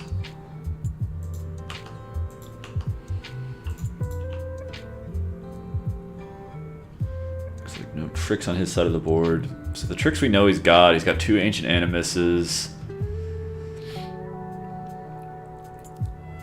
So yeah, this Baird. He's got his own Quinda.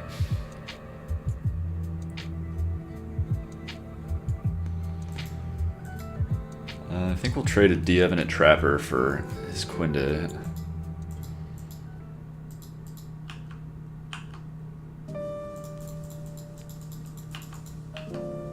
If he would like to do that. He would not. This player plays a pass. So any land's pretty decent. It'd be really nice to have it be a swamp. What can you do?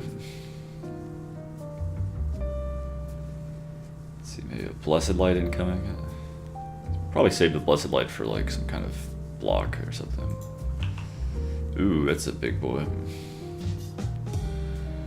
Well, I guess we'll take 8.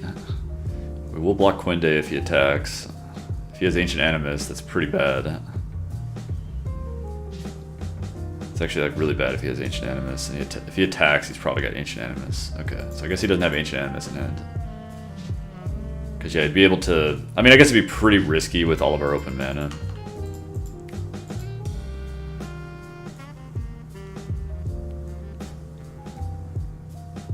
Okay, well, at least we get to tap down his guy. I guess we're taking 8 next turn. Up to 10 if he's got Ancient Animus. But I guess we'll find... Well, but we'll have this blocker, this 5/5 or 6/6 blocker, depending on whether our Benalish Marshal does.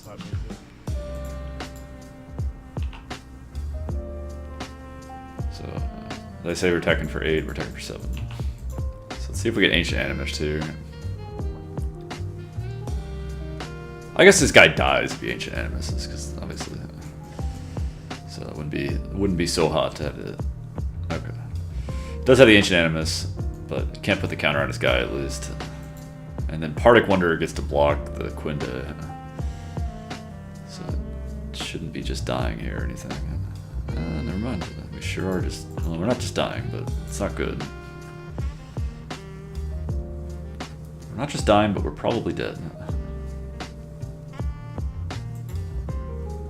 Oh, I can't count. 8, 12, yeah. For some reason I was thinking it's only 10, but it's obviously 12. Alright, well. That happened.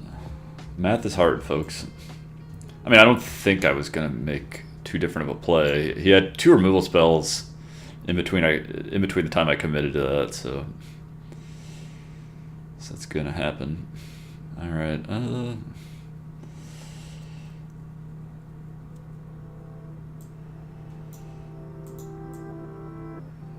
changes we want to make, and do we want to play or draw? I think we want to play. Both of our decks seem pretty fast. He chose to draw, but I think we want to play.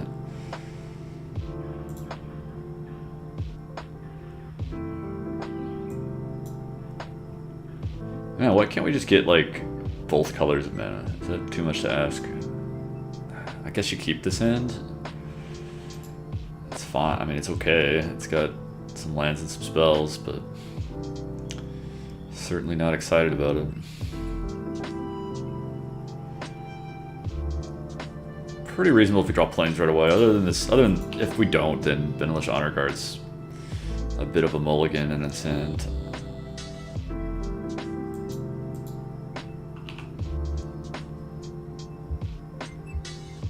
Alright, there we go, like a boss.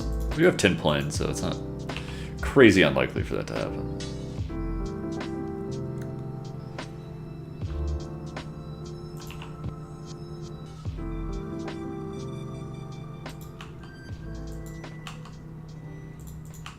So, not exactly curving out, but we'll have, after this turn, we'll have plenty of stuff to do.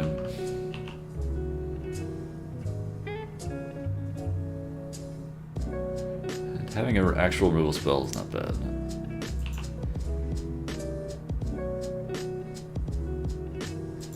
Alright, that looks like a good one at some point.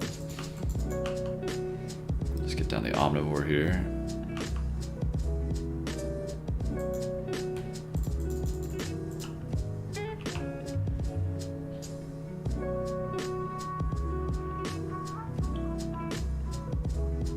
I think we'll just trade off for his Trapper if he wants to attack. He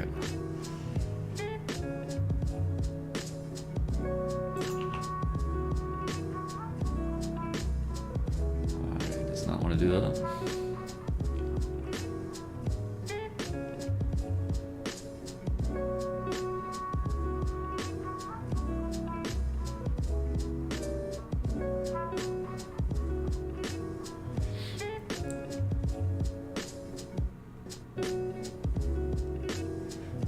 So what kind of attack would we like to make here?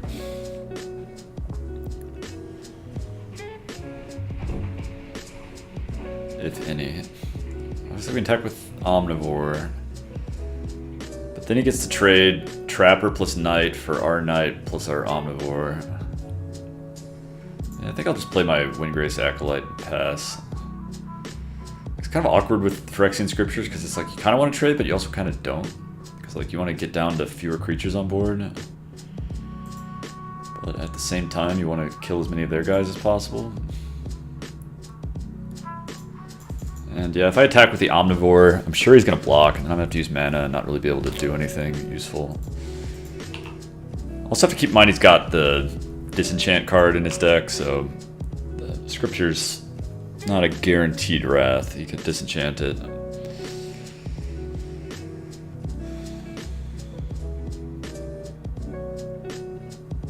Figured.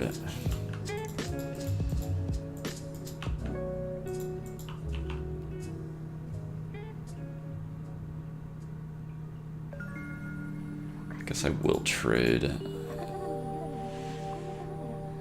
Don't think this guy's doing much more in this game. And he's gonna die to my own scriptures anyway. Probably just pop the scriptures this turn.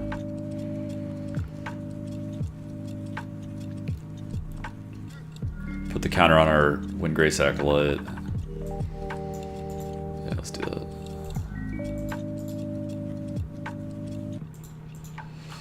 And if he's got the disenchant, I guess it's, you know, fairly annoying for us. He could also Ancient Animus, which would be awkward.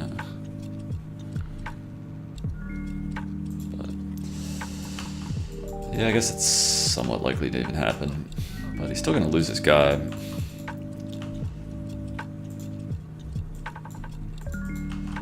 I think this is about as good as Scripture's going to get.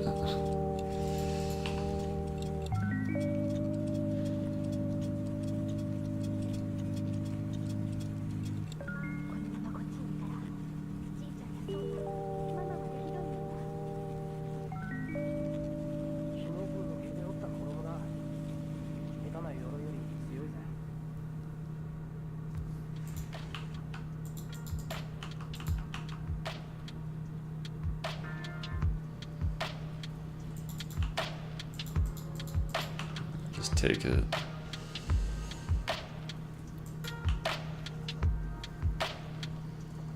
It's better to take it if he has a way to kill our scriptures. Hopefully he doesn't have Disenchant plus Animus. That'd be bad news.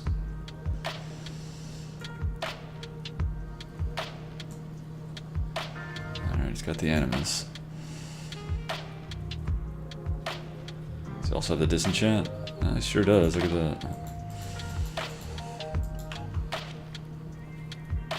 Alright, well I think we gotta eviscerate that guy. Probably just play our Knight of Malice. Yeah, I think so. I guess we can attack with our 3/3 as well.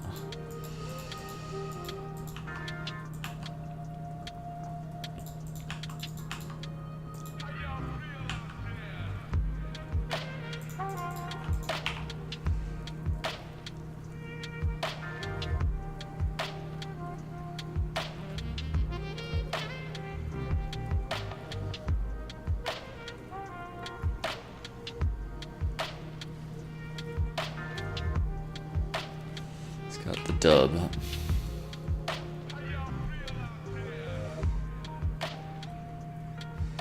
Dub's okay here. I mean, our Omnivore does get to eat that guy if he doesn't have tricks.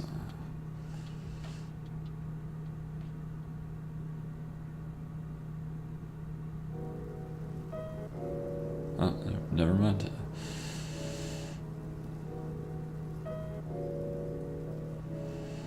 Never mind.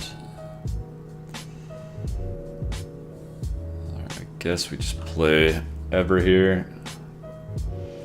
Just use our mana most efficiently. It's not making our blocks any better.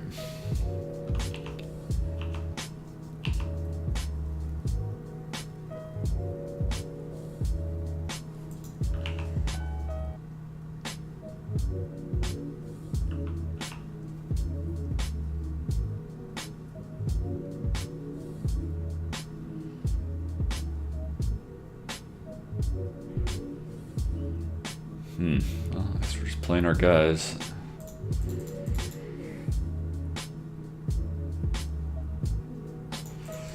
How do our attacks or blocks look if we just like block with a ton of stuff next turn? I guess if we block with everything, one removal spell doesn't get us. Does a pump spell get us? If he's got like the +2/+2, it does get us.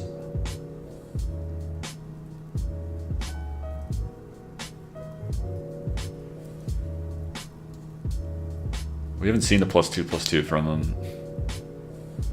But just a removal spell. Well, no, removal spell would get us, right? Because he'd first strike down. Like, he'd kill this guy. Yeah. Do we just have to go for it, though? Like, we're just dying to this first strike guy if we don't.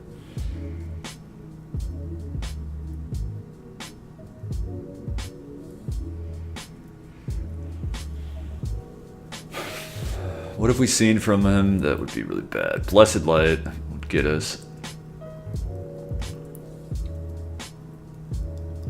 Would Blessed Light get us? No, I guess Blessed Light wouldn't get us. Yeah, First Strike and Vigilance is a pain. So he Blessed Light's this guy. Or maybe... Yeah, Blessed Light's this guy. And then... First Strike's down this guy. He's still taking 5. Alright, we just blocked everything. We're losing this game if we just sit there not blocking. We have relatively few outs, so let's just do it. Like a pump spell gets us. That does get us. +2/+2. Yeah, like the +2/+2 thing gets us, but we didn't see that from him yet. If he doesn't have anything, he just trades for our Evra. Or maybe the Unicorn plus the Knight. I assume it for the Evra.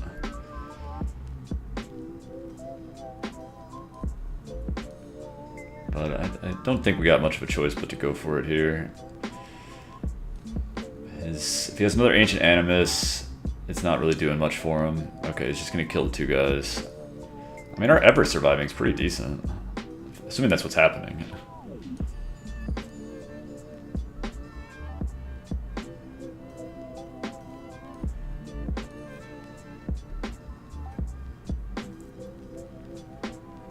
Yeah, the Knight of Malice is definitely going to deal damage. So if he Blessed Lights just the Evra, then he gets to kill the Unicorn, but then Baird will still be around to deal the damage. Not Blessed Light, but is that what it's called? Blessed Light? The 5-mana thing. I think it's called Blessed Light, isn't it?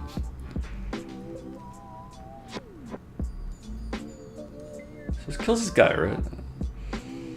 Yeah. I mean, he killed a bunch of our guys, but it's better than the alternative. Yeah, the enchantment creature removal, that's the one. Alright, let's go and attack and play Quinde. That's the one.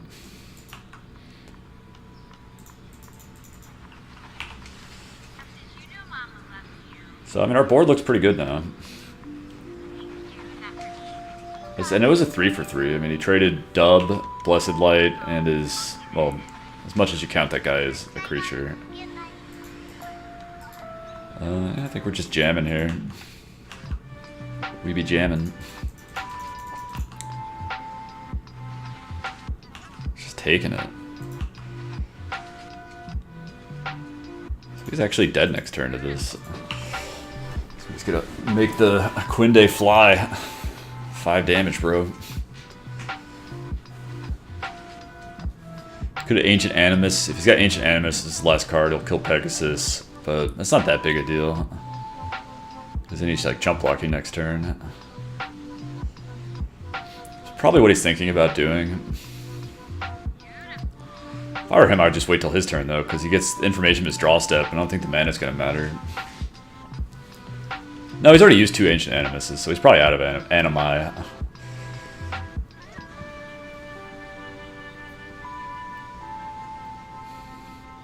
Not sure what other instance we really saw from him. So we saw 2 Ancient Animuses, we saw the Blessed Light, Animus. There we go, I like that one better. What do we see?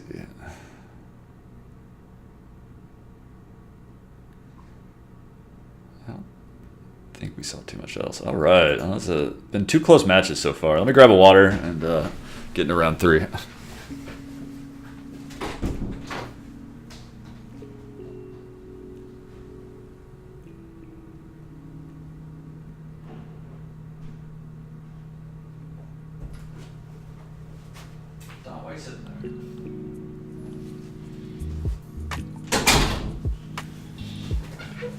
If only I were in blue. If only. I've got Embolus's Clutches just rotting in my sideboard. I got Embolus's Clutches and Fight with Fire in my sideboard. How do you feel about that?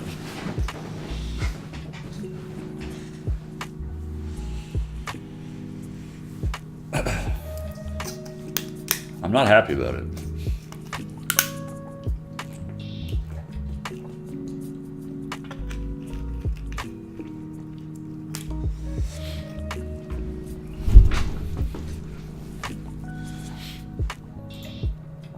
What the hell happened to my event?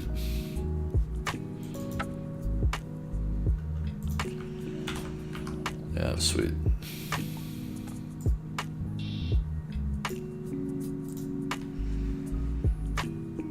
What the hell? Play my damn league match.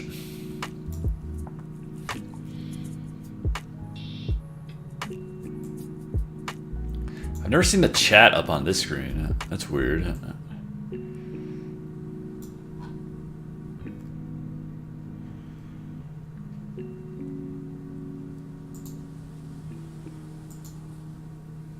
Quinde really did make Femeref proud that game, though.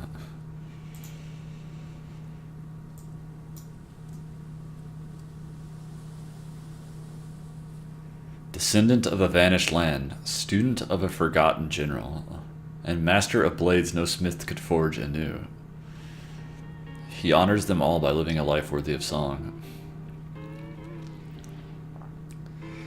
Well, that's nice. Is he a spider on his head?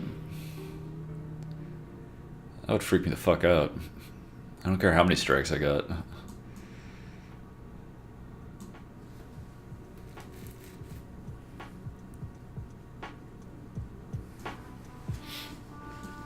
Yeah, interesting question whether this was a play or draw matchup. Opponent chose to draw, I chose to play twice. I won both the games that I played. No, that's not true. I played all 3 games, and I won 2 of them. So I guess I'm right.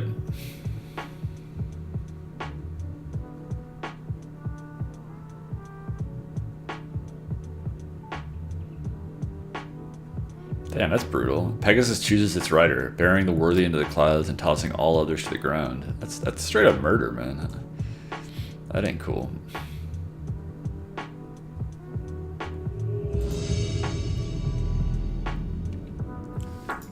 Alright, Black Lotus 0014. Because Black Lotus 0013 was taken. Alright, looks like a mulligan. Let's hope we draw decently here. Man. I think we just need creatures. I don't think just like a lance and a unicorn's gonna go all that far. He put us on the play. Yeah, I think we need like creatures or other things. Not lance.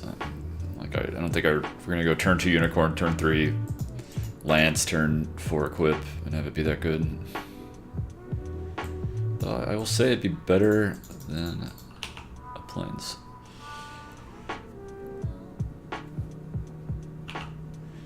Turn 2 Llanowar Elves.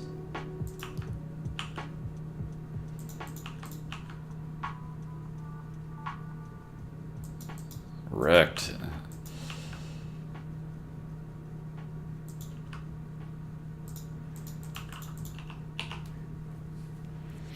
Well, hopefully we draw non-lands.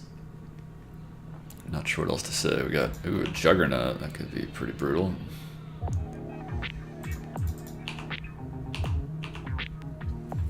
It's gonna kill us pretty quickly. Roughly 4 turns.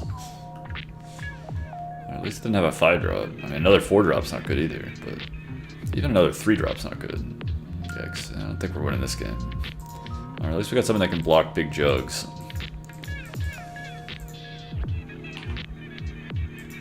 We get the Wanderer down next turn. And if he's just on like no removal, then we might have a chance.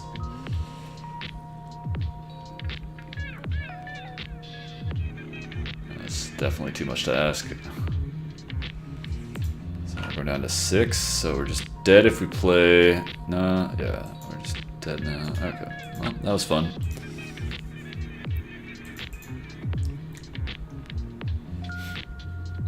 Alright, so opponent's playing big jugs.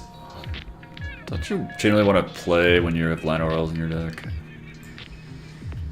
I don't know, am I just so old school that I'm just stubbornly wanting to play all the time in these seal decks? Back in my day, we took the play.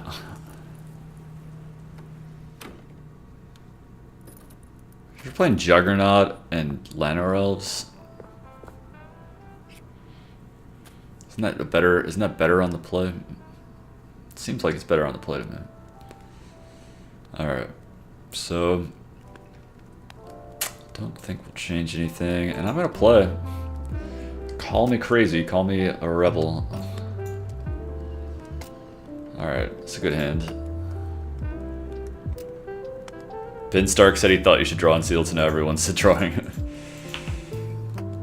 I mean, I definitely think there's plenty of decks that want to draw. Like, I think our first round opponent, who was like splashing a bunch of colors, it seems like he wants to draw, like, against most decks. But if you got Llanowar Elves and Juggernauts and stuff, I feel like you want to play.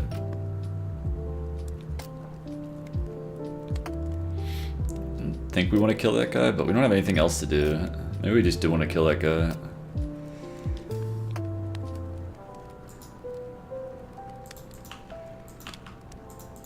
Probably not finding a better target for that, realistically.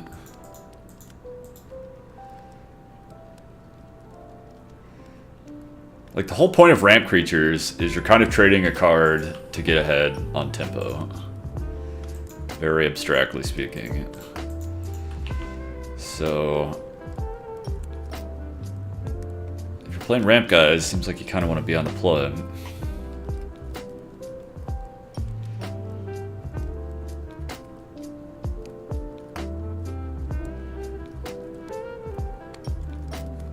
It's got the Surveyor.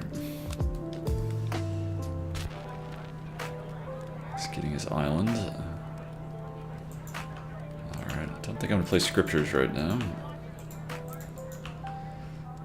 Basically just puts a counter on my creature.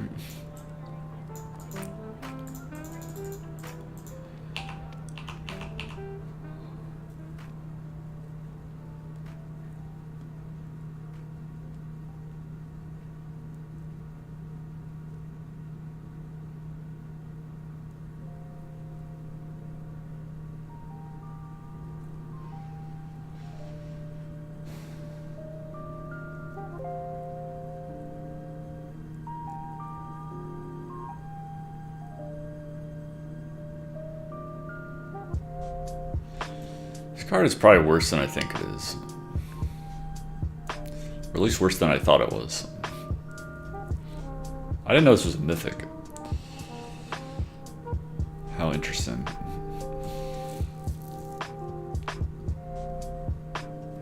Alright, he's got Jugs.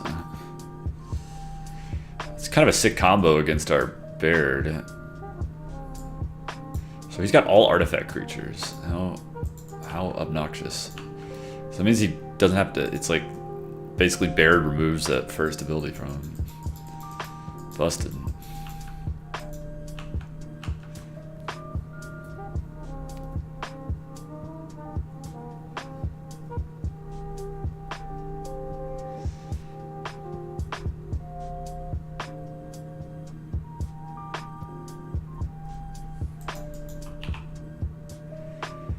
I think we double block. Well, he can't attack, so.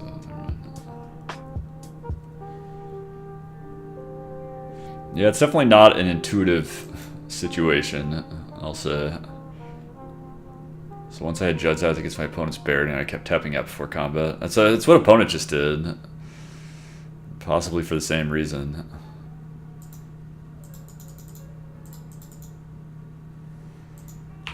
Alright, I'll be happy to trade off my Witness for his Juggernaut here. Just because of the Scriptures in my hand. Yeah, it's not obvious that you don't just have to like pay the 1. Yeah, you can't, yeah, for some reason you can't be forced to pay the mana.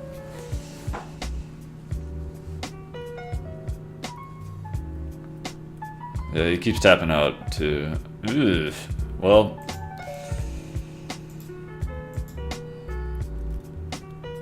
do we just have to do it now? I mean, I don't think we're beating this card. If we don't, so the question is, what do we put the counter on? I guess on Everett.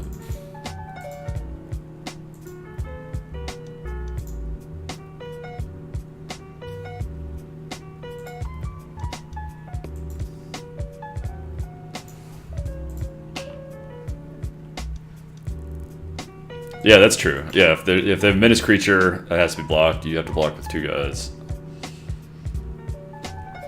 Isn't Magic interesting with all of its little rules? So I guess if he attacks with Juggernaut, we'll double block here. That's somewhat straightforward.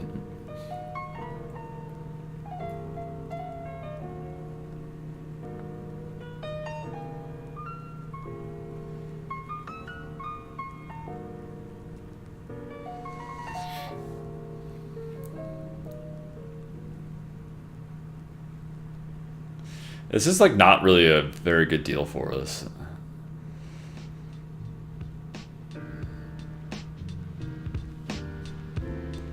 We're trading 3 cards for 2 cards. But this is like 12 cards, so what option do we have?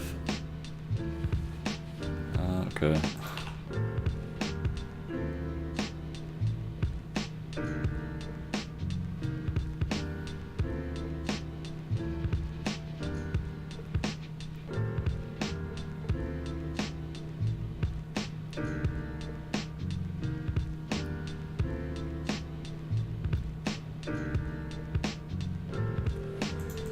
Cast the Dark Bargain. Well, he's tapping out, so he doesn't have to attack with Juggernaut. Okay, well. Looks he doesn't have Madrolth in play, but we're getting owned by his artifact creatures here.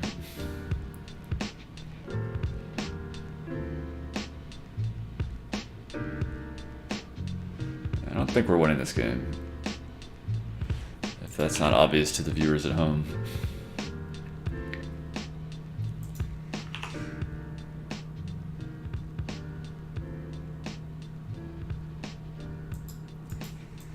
Alright, well at least we get to kill Juggernaut. He's gonna draw a card off it, but nothing we can do about that. He's gonna sack his Surveyor, I guess. I guess sack that guy, why not? Probably don't need the mana. Maybe attack to kill the Soothsayer? Nah, I think we gotta kill Big Jugs here. Maybe we'll kill the Soothsayer. Nah, let's kill the Juggernaut.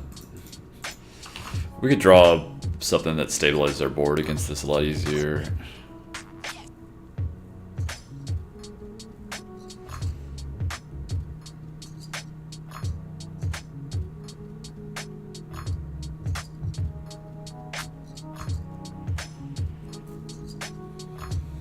Okay, Grow from the Ashes. Seems to imply he's got really nothing else going on. I mean, he could have like a 4-drop here or something, but...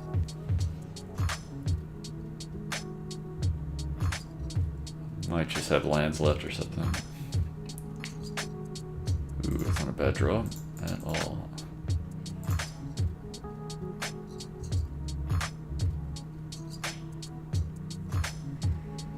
I kind of like all these cards.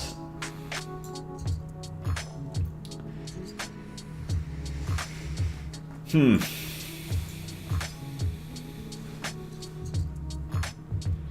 I think I definitely want the 3/3 because that blocks his guys very well. I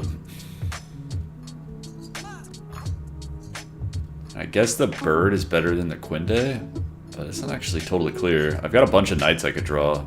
I think I'll take the Quinde and the Stronghold Confessor. Not a big Sheezit fan. Why do you ask?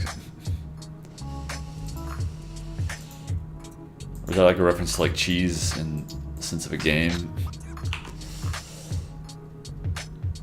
I could have a Syncopate here. It'd be a card to make sense in his hand. Alright. We're gonna like cheese him out with this card. I assume he's gonna sack Surveyor if he doesn't have anything else to do. Yeah.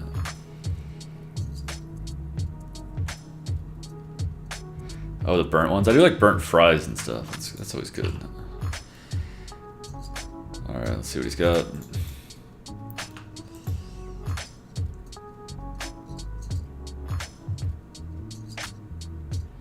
Pretty good for him. So If your answer was yes, I was going to warn against buying a whole box. Alright, don't mind Windgrace Applet. And we get to play both.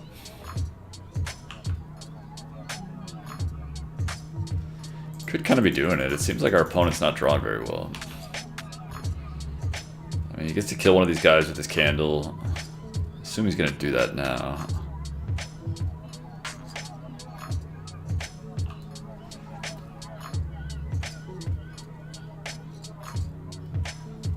Probably kills the Quinda. No, okay, let's kill that guy. I guess he figures he can block the Quinda. He probably just cycles this right away. Yeah. Opponent seems to be hella flooding over there. He's got 13 lands in play. He's down to 11 cards in deck. I guess I didn't realize this game's been going on so long. Damn.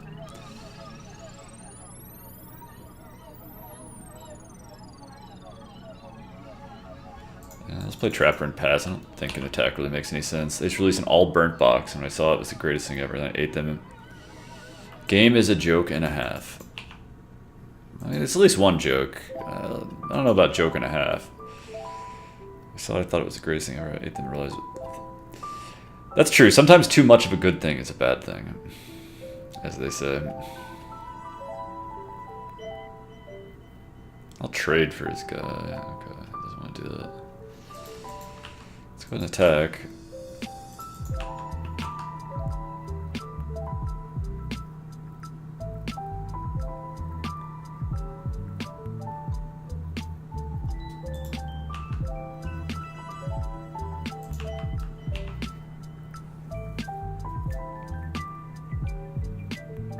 He's drawn so much land. He's got 15 lands in play.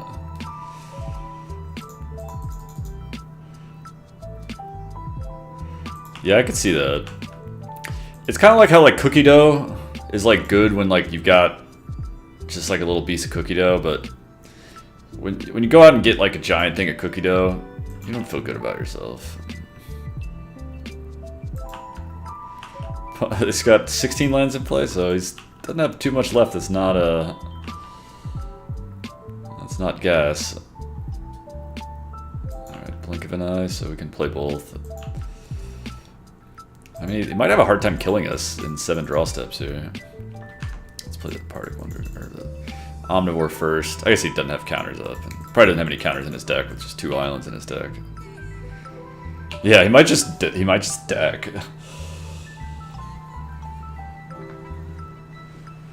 That's true. I mean, and he grew from the ashes 2 of them, so.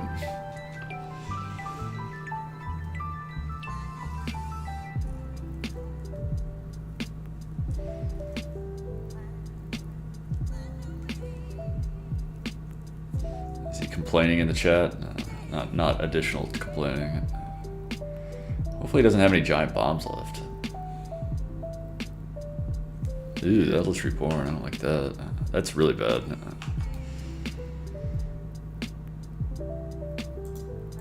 Because he gets to get back his Muldotha. Oh no, his Muldotha's exiled, thank god.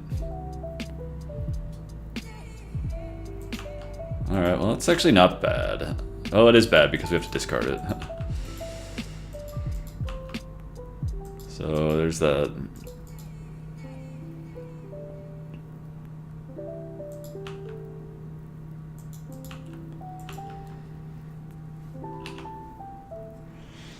Is that it for Vegas? Is the dream over?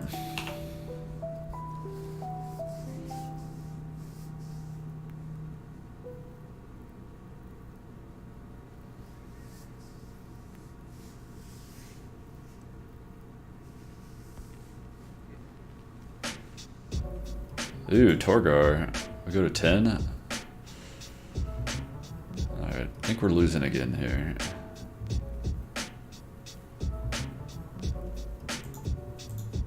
Because he gets to get back. God, I don't even know what he gets back. A lot of good options.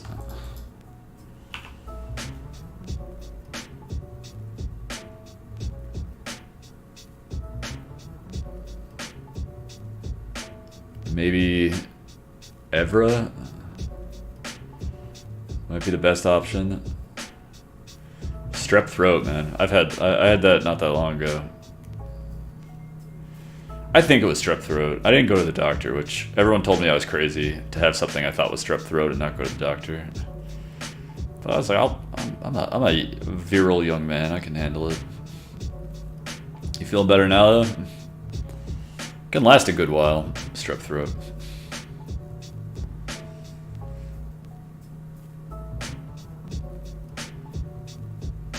Yeah, it sucks when it's just like so painful, yeah, you can't even sleep. That is not fun. Even Sentry, I guess he figures he can just kill us the fastest with that. I mean, I think we're on the Hopi Dex plan here. But it may not be a plan that will work. Hey, look at that. That's going to buy us some time. So I guess I make like 1 million saplings here. No, I guess not that many. 1, 2, 3, 4, 5. A lot of saplings. Yeah, it might just be dead. Well, we're not just dead, but maybe if he draws a bunch of cards off of saplings, that'd be good.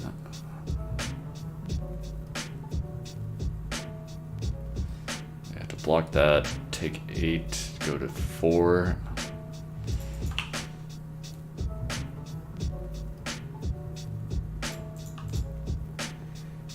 So we take 14 if we don't block there.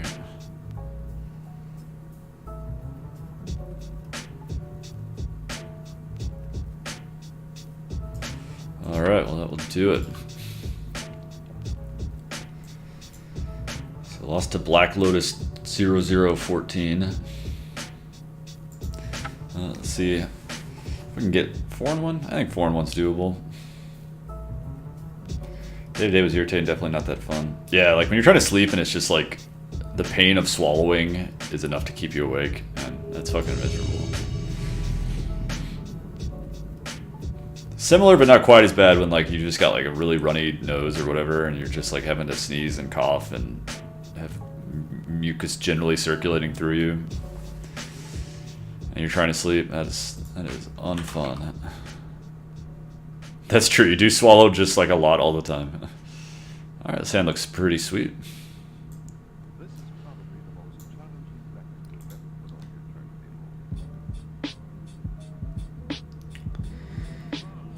Suppose it doesn't matter which line we lead with.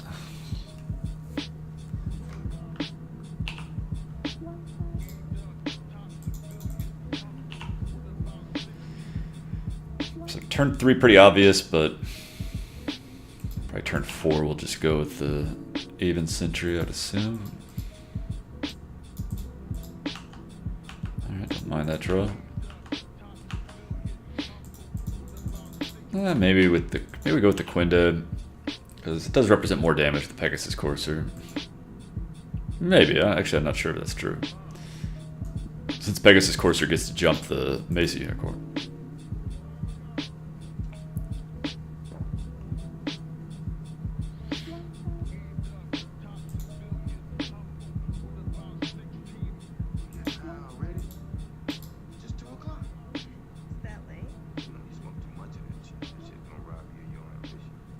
It's nice where you just want to sleep, toss and turn, get up, roll over, sit up, and finally just pass out, wake up, look at the clock, and realize you slept for 8 minutes. Yeah. And then you finally get to sleep like 2 hours before you have to be up the next day. At least that's my experience. Alright, I guess I'll get Quinday down here.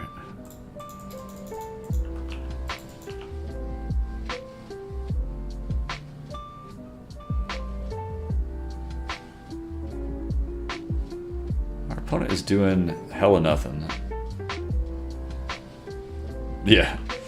It's like, finally I can sleep. Oh, cool, I gotta be working. So what do you get? You went and got a swamp. So I'm just gonna continue to play dudes. Make him jump.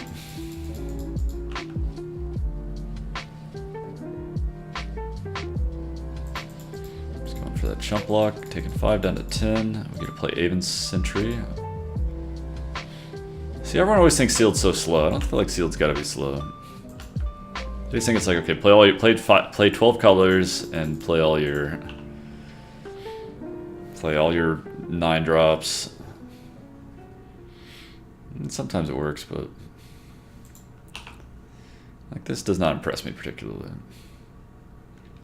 So we're still hitting them for 6, down to 4.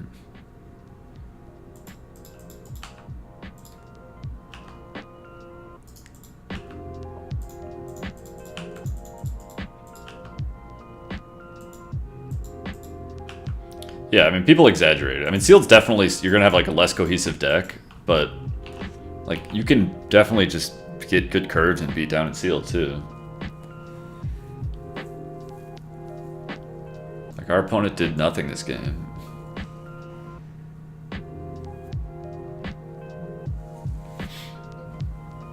I mean, it's not over yet. Maybe he's got, you know, maybe all of his dirtling, the time for the payoff is here.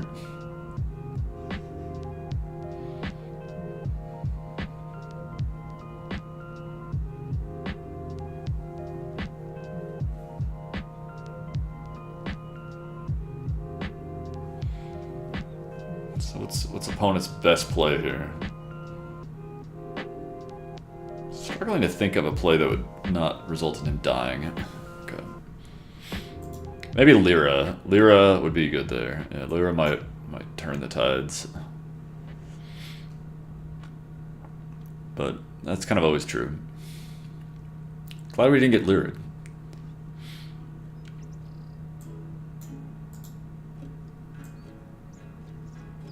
Yeah, I haven't wanted to change anything in the previous matches. Don't think I want to change anything here. We'll just run with this.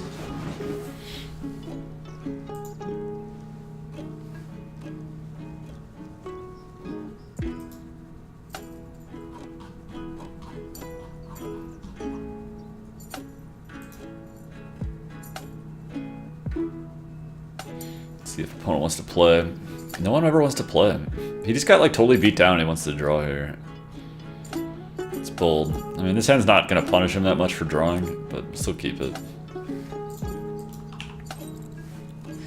Be nice to draw like Knight of Grace or Knight of Malice.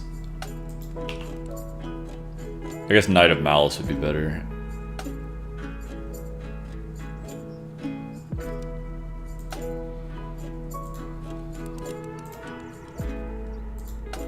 It might be the hive mind. You might be onto something with that.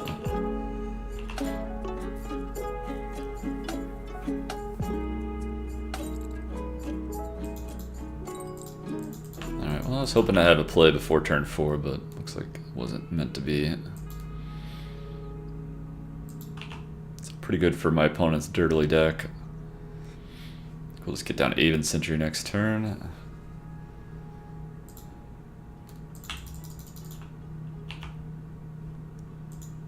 Swamp.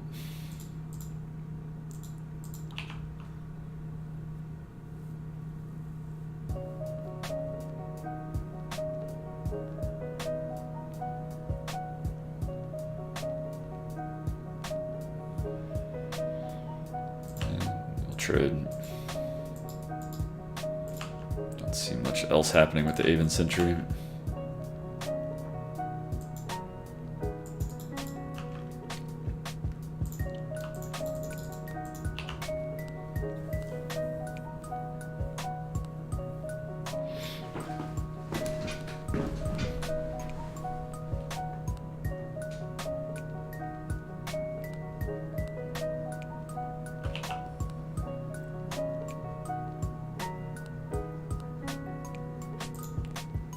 Just get down the old Evra. Hope we didn't have Syncopate. Don't have Syncopate.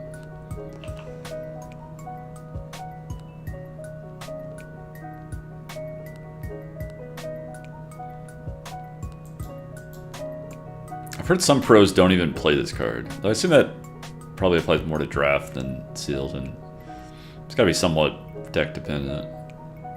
How bad is a 6-mana 4/4 lifelink? I mean, the extra abilities, you know, not that bad. Sometimes just threatening to kill them.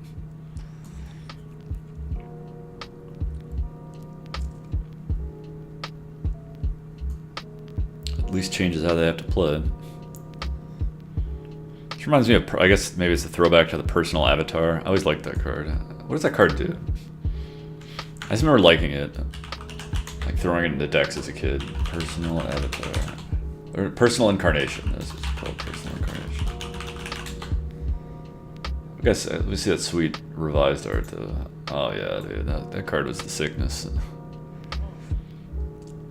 So it's a 6 mana 6/6. Next 1 damage to be dealt to personal incarnation is dealt to its owner instead. Dude, how do you kill that guy? You can't. That card's just busted.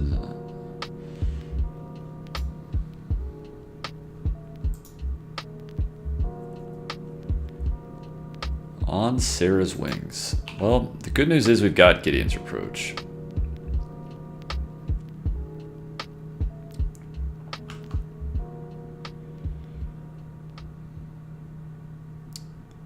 So I guess we'll attack with both of our guys now.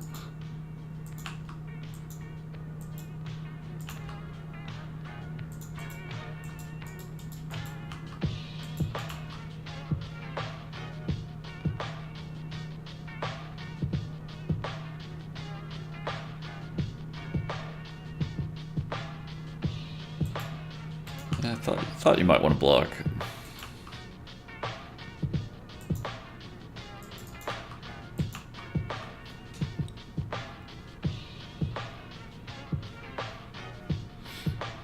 Well, if he's got a way to protect his guy, it's unfortunate. Otherwise, we're not even like even if he does have a way to protect his guy, like he doesn't have other stuff too, then we're doing just fine.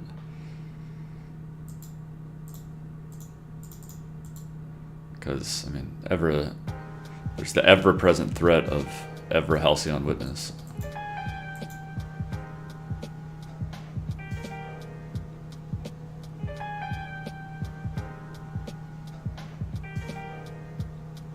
Alright, I like that working.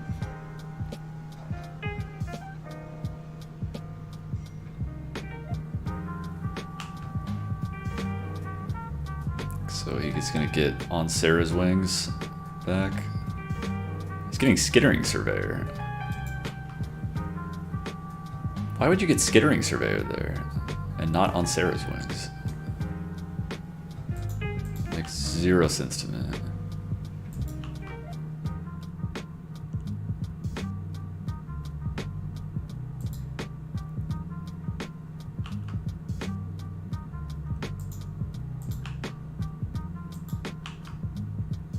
I guess just to chump block Evra? I mean, I guess you have to do it. Okay, actually no, that makes sense, because if he just gets On Sarah's Wings, then... The thing is, if he just gets On Sarah's Wings and leaves up mana, I'm like not just gonna go for it, I don't think. Put myself to 4. And then just like activate this, he kills it, and then he comes back and kills me, but... You know, if I don't do that, then he's in trouble. Or if I just go for it, then he's in trouble. Yeah, Skitter, he's a 2-for-1. Did he get a different color of mana? No, he's got a Plains. Maybe he's got a sick double white card.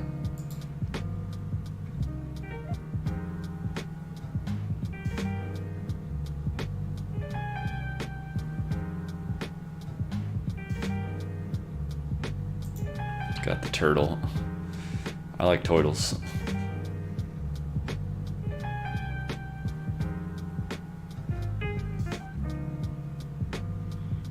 Do we go for it and potentially lose 21 life? It sucks if he has Gideon's Reproach, Vicious Offering.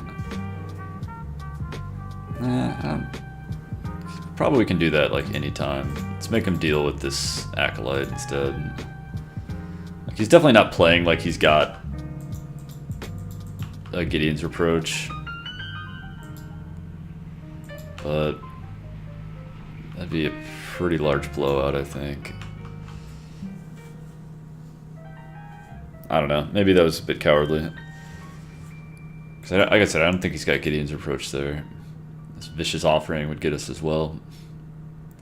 But it'd be a hell of a way to find out. Yeesh, that's why I didn't get On Sarah's Wings.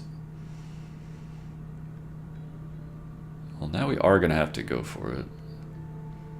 I don't think not attacking makes any sense. Maybe we draw a jousting lance, that'd be cool.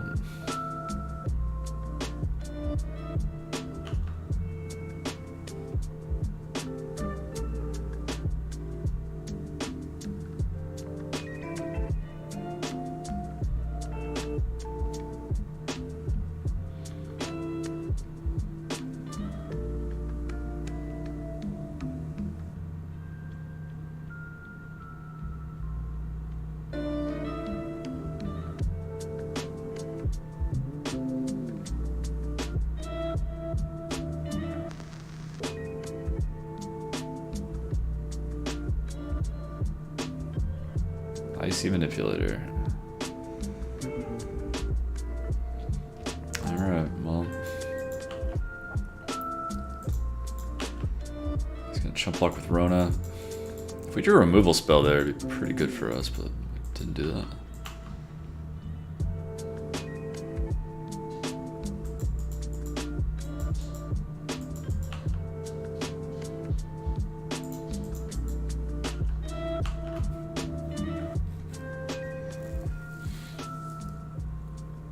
Yeah, Jousting Lance would be a good one. He had some hesitation about this, so it makes me kind of wonder if he had some kind of instant or something he wants to keep up. But cannot play around too much right now.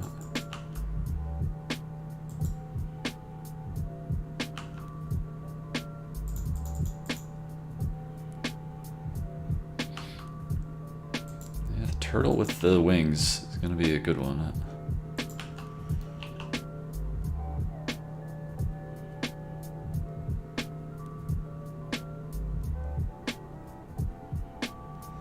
What's our best draw? I guess a Jousting Lance.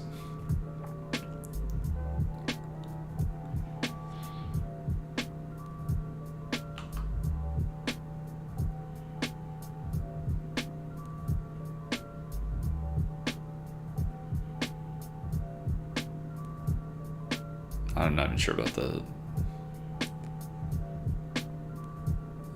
Blessed Light.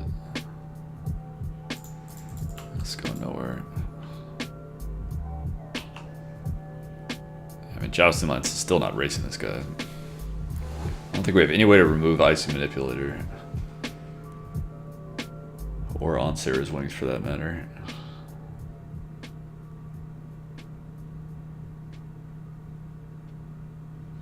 No Edict effects. Okay, actually, I guess Phyrexian Scriptures is the card we have to draw. So, we do actually have an out. I guess we'll throw it on Quinde. Maybe on that Acolyte. No, on Quinde, I guess. Because that gives us a lot of good top decks. With our various first strike things.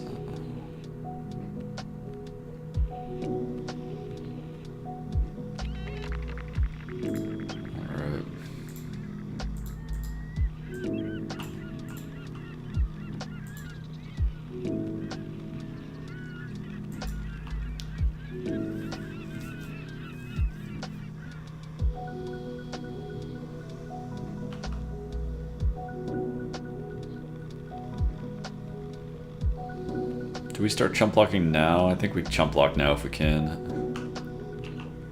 I think literally our only out is Scriptures, so trading these guys away doesn't really matter.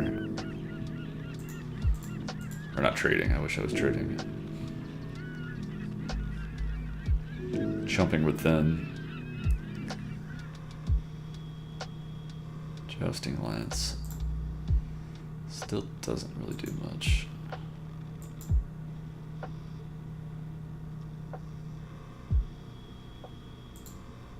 We'll throw it on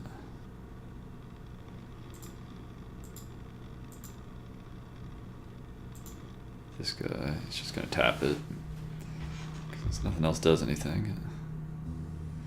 He has been tapping in our main phase. Okay, well, now we just gotta move it. Not that this does anything.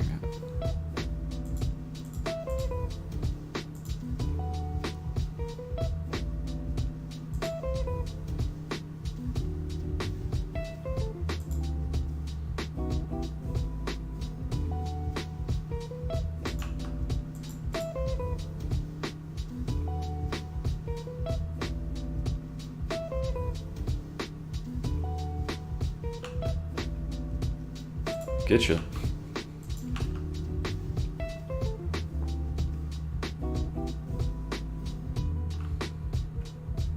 Oh, he's got something.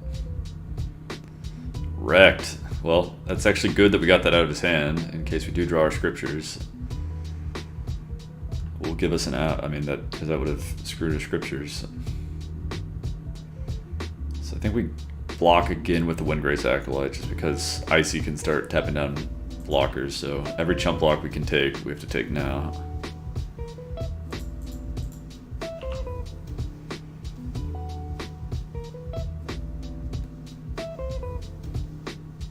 Alright, not a scripture, but got a turn or two to try to draw it. He's at 54 life. Yeah, I don't know that we're winning this one.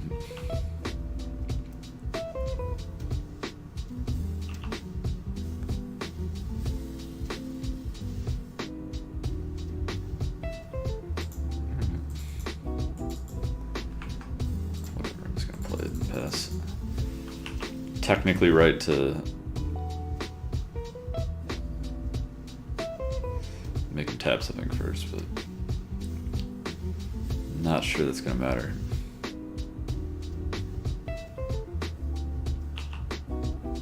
So scriptures doesn't even work now, unfortunately. So I think we're out of outs. Yeah, we're dead. All right, turtle wings goes all the way. So I don't think we're changing anything.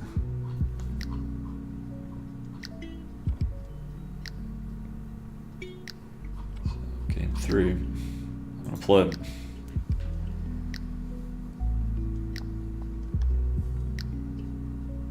Don't have any enchantment removal.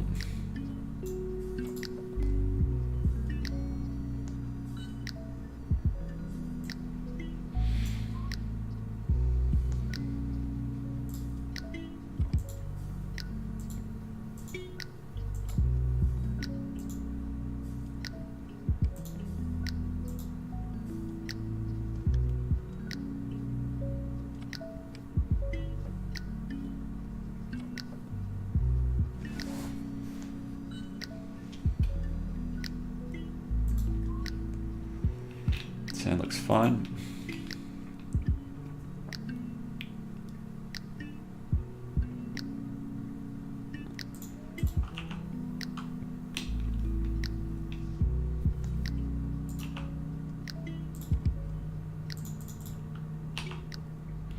Hopefully he doesn't get the turtle wings combo going again. That'd be unfortunate. Ooh, I played my lands wrong. Because it didn't matter at that point since I couldn't draw planes plus Penniless Marshal anyway. So never mind. We'll play the Trapper here for sure. Pretty ideal start against him. I mean, 2-drop, 3-drop, 5 power on board, turn 3. His deck's pretty dirtily.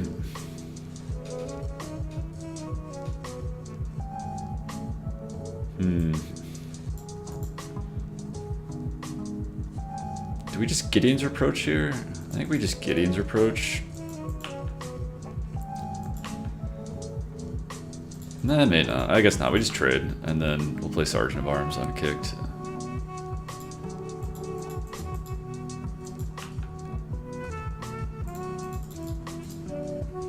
Save Gideon's Reproach if he gets Sarah Wings going. I mean, hopefully it kills whatever he puts it on, but...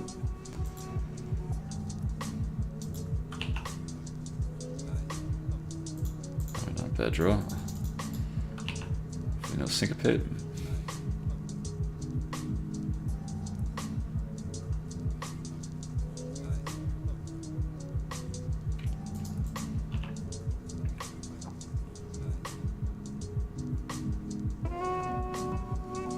Befuddle, okay.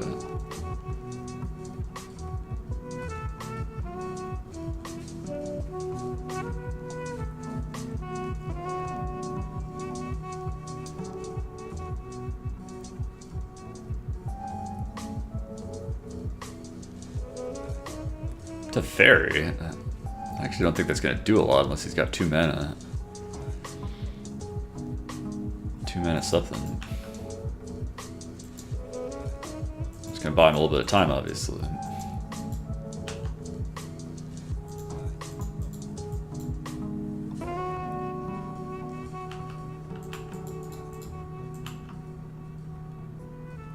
Well, as long as he didn't have Turtle Wings combo. I mean, just Turtle would be pretty bad.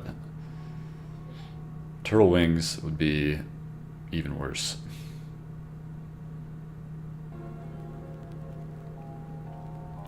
Most other things we could deal with.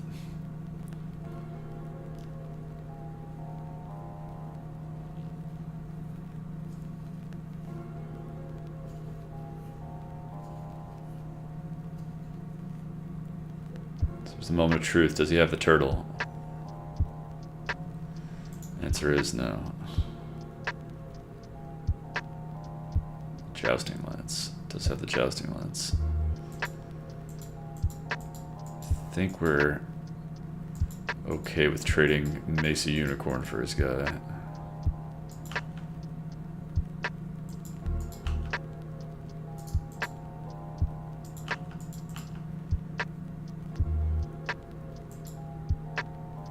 Or do we just want to turn Gideon's Reproach into a Mesa Unicorn here to keep the beats going?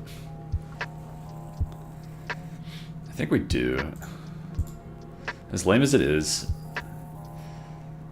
because we get to go Beneless Marshal plus Eviscerate something next turn, and then we're swinging for 6, so he's going down to 9 right now. That'll put him to 3. So I think we actually just do.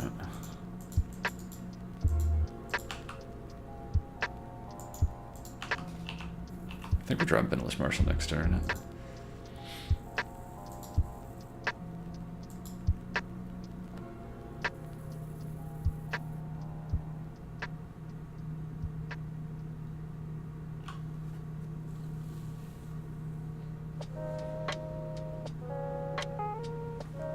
Divination is okay.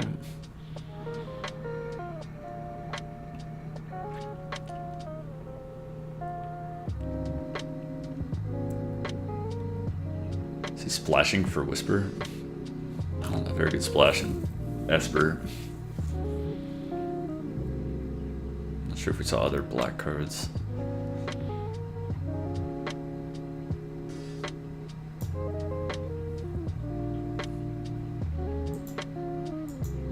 Icy's not too big of a problem. Because we're going to have 3 lethal attackers next turn.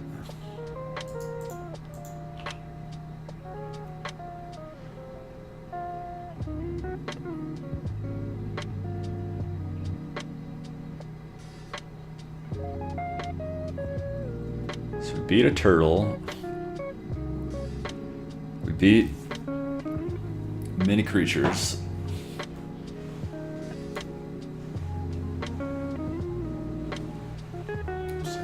We're pretty good favorites here against the 3 cards my opponent's likely to have.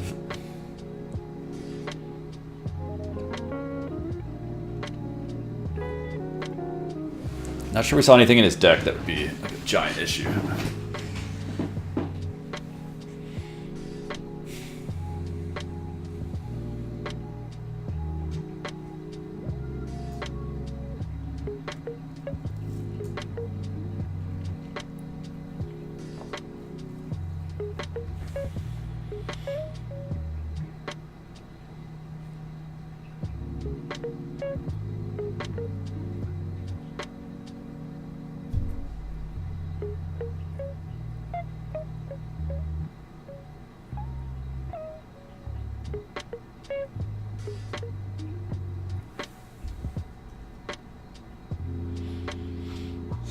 Pretty good.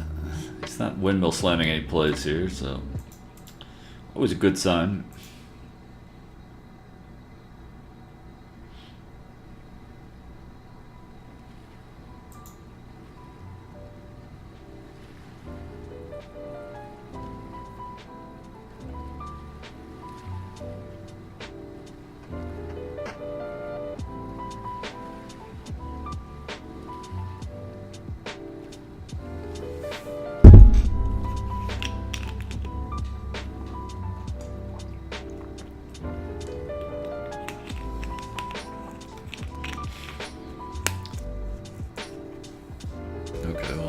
Makes him not die.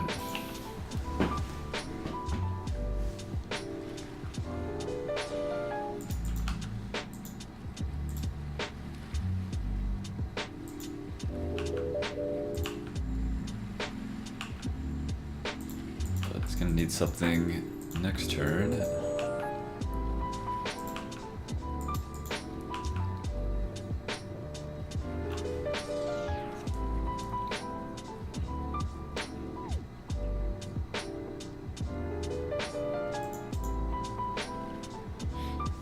See what he's got. Surely at least has like a creature or something. Like the turtle here would actually be decent. If he goes turtle, tap down our guy, and then he gets Sarah's wings on the turtle, then probably lose this game. Unless we draw Phyrexian Scriptures like next turn.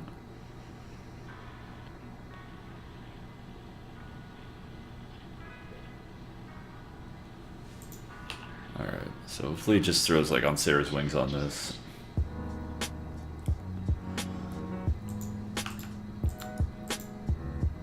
So he's just gonna cast a fairy. Just casting Teferi probably loses unless he draws something off the Teferi to cast for 2 mana. Because if he minuses, I guess he could play a land as well if he's got a land in hand. Like minus on the unicorn, play a land, tap down Sergeant of Arms.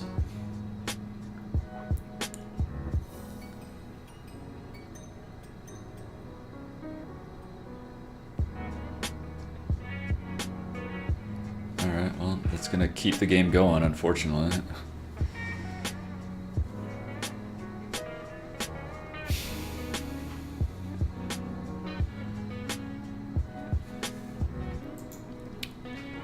I guess we have to eviscerate this. We can't have Teferi come down next turn.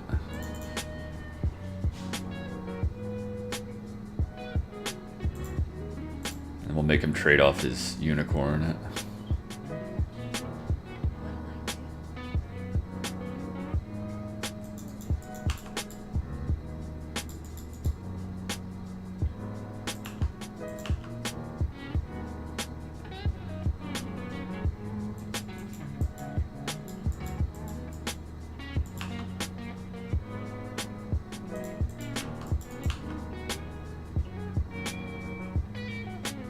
Really don't want him to be able to put anything on, or the Sarah's wings on his guy and be able to attack right away. That'd be bad. Alright, well, this game is going on.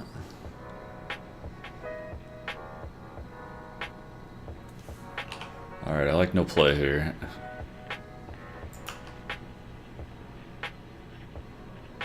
Just tapping the Omnivore. He doesn't have an instant. Not sure. I mean, unless he's just got lands, not sure how he doesn't have a play here. He could have he could have drawn on Sarah's wings, I guess. That would be something he could draw. Alright.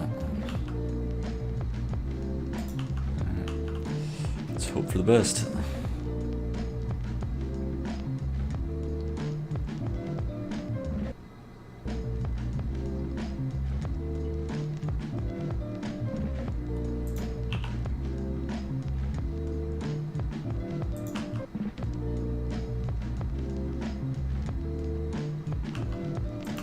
Something.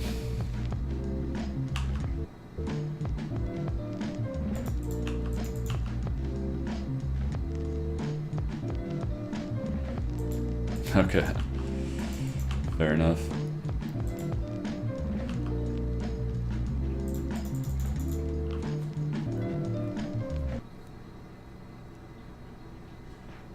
I'm guessing his last card is on Sarah's Wings, which makes us actually kind of sweat this draw step a little bit, because if he hits a creature, that could be bad news.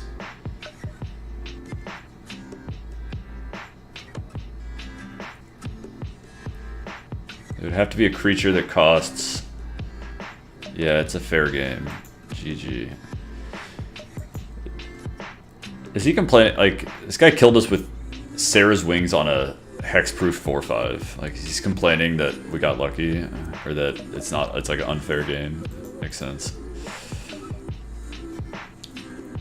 Alright, well, be right back, guys. We'll do round 5 here, see if we can get that 4-1.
Okay, here we go.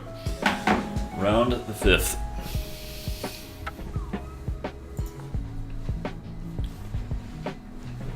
They don't make cards like Personal Incarnation anymore.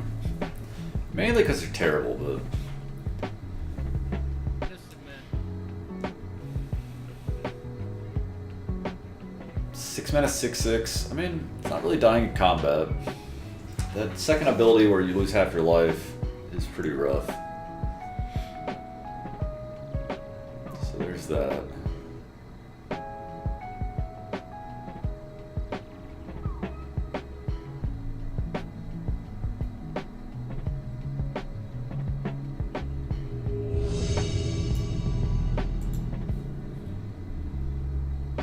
Put on Sarah's wings on that thing.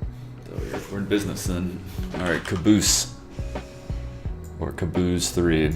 However you like. I would like to play first. I think I should draw with my deck. Or play with my deck, I should say. And it's a fine hand.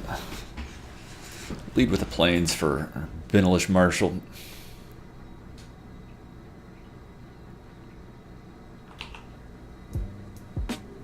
We're doing it. Benalish Marshall's coming next turn, don't you know? But now we're not going to be able to cast our Phyrexian Scriptures on curve. Which we didn't want to anyway. This unicorn's got some serious hair.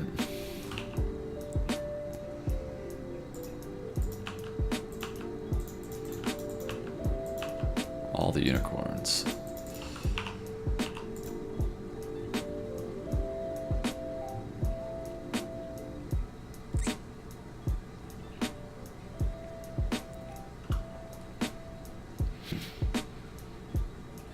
If he doesn't play something that stonewalls our unicorns this turn, then I kind of like our spot.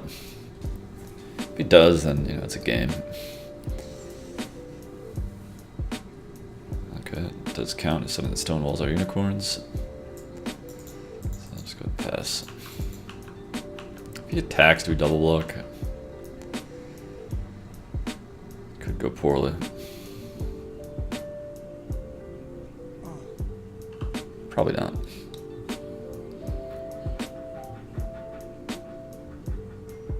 He's got his own scriptures. So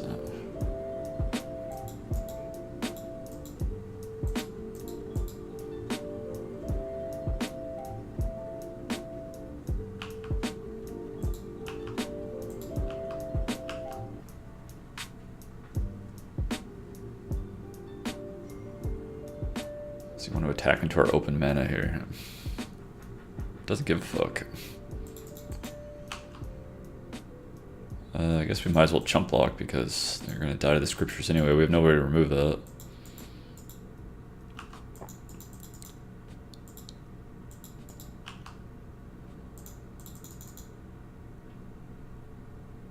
Eesh.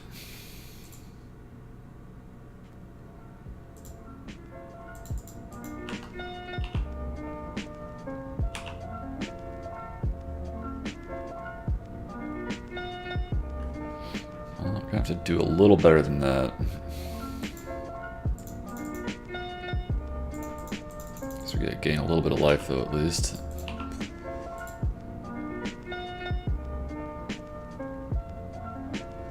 R.I.P. Unicorn.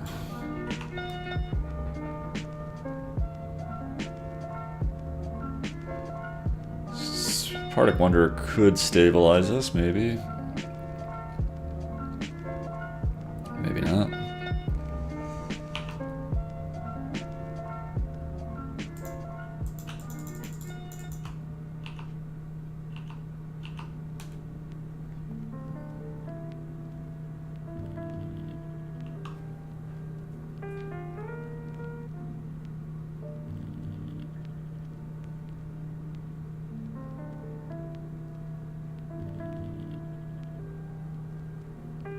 Ooh, that's brutal. I don't think we're beating that.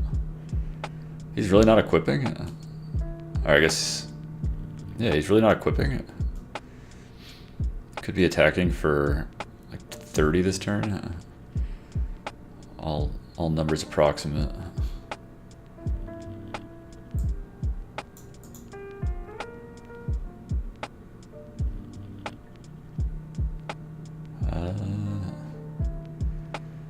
He's gonna equip, I guess, so I'll just do this.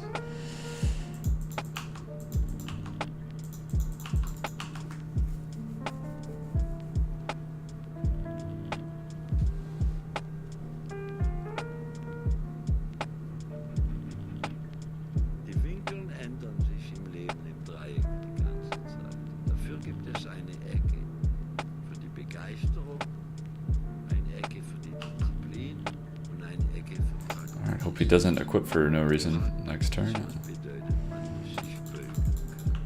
Wenn man sich nicht beugt, If he equips, we are dead. nicht anerkennen So he's gonna be und gaining auch nicht verstehen. between 9 and 10 life. Sache der Osmose. Wir sind nicht allein.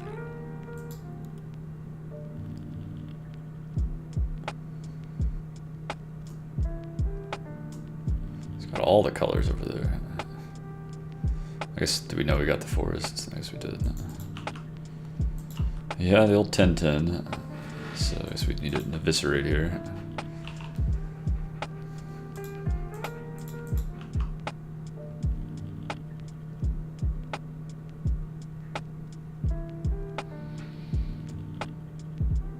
Okay.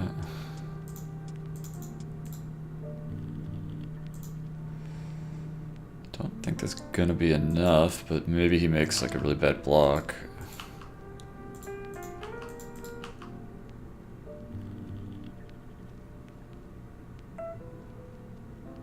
Okay. Well, let's let damage happen.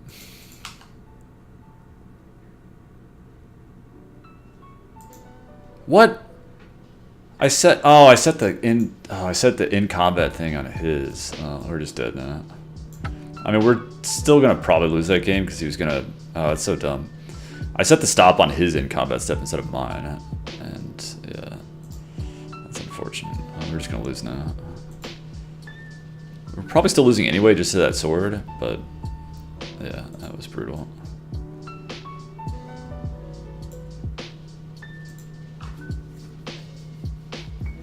All right.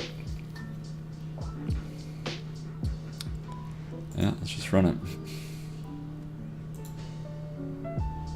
Play first. His hand looks okay. Lands and spells, it's a bit slow, but maybe we can draw some. We do have like 2 knights that I feel like we've like not drawn ever.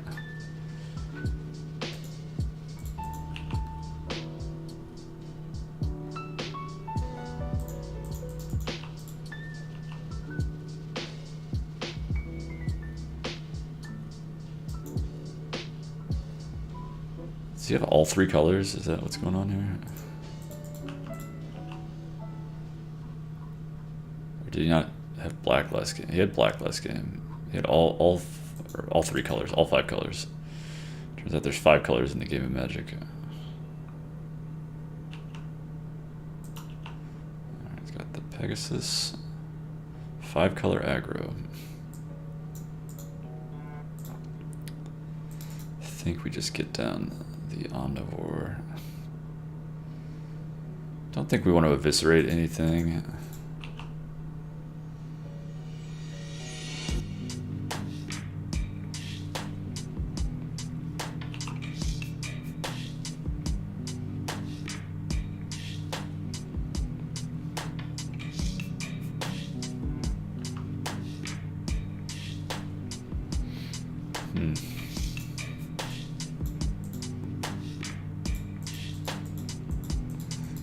Certainly not winning this race as currently constituted, but I just feel like we're going to need something, need to eviscerate something a little bit meatier.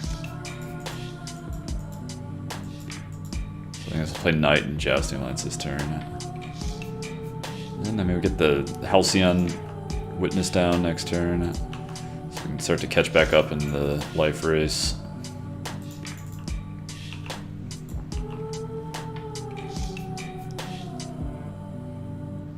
Hopefully. Well, as all my opponents have Teferis.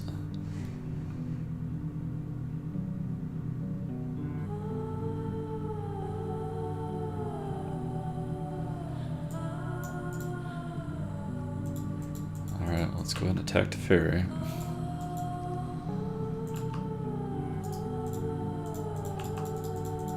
Play Evra.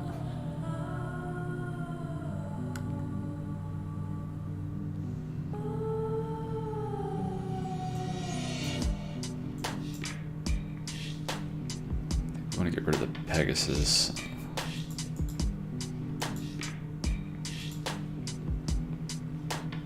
the other hand, we could trade Knight of Malice for both of these guys. But that's worse against like Gideon's Reproach. Alright, let's do it this way.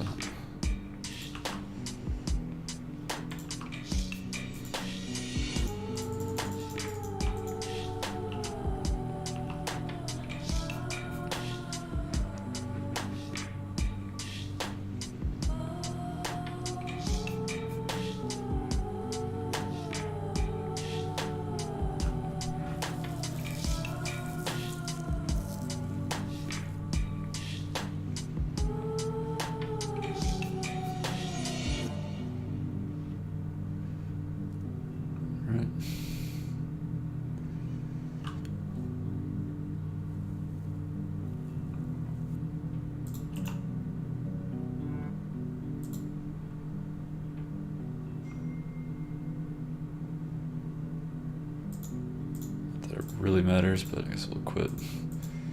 Don't think we want to pull the trigger on Eviscerate quite yet. A lot more to life than that, and I realized that in these last 2 years. And we just became very different people, and so we had nothing in common overnight. It's very strange. But yeah, gonna be tough beating Teferi here for sure.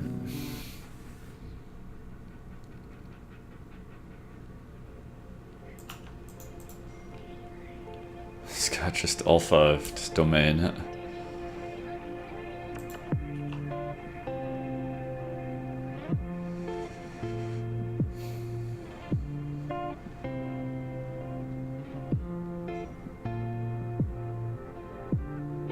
Alright, well, he may have gotten a little ahead of himself unless he's got 2 mana here. I mean, at least we get to kill Teferi.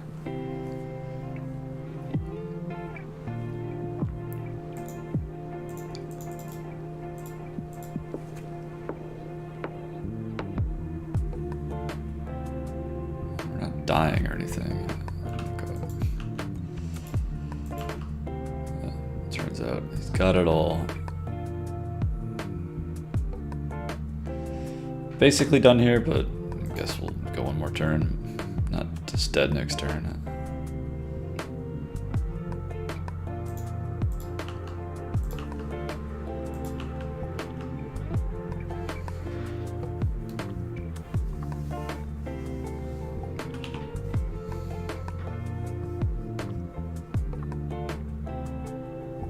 How many damn skidding surveyors this guy got? Oh, he sells Soul Sellers at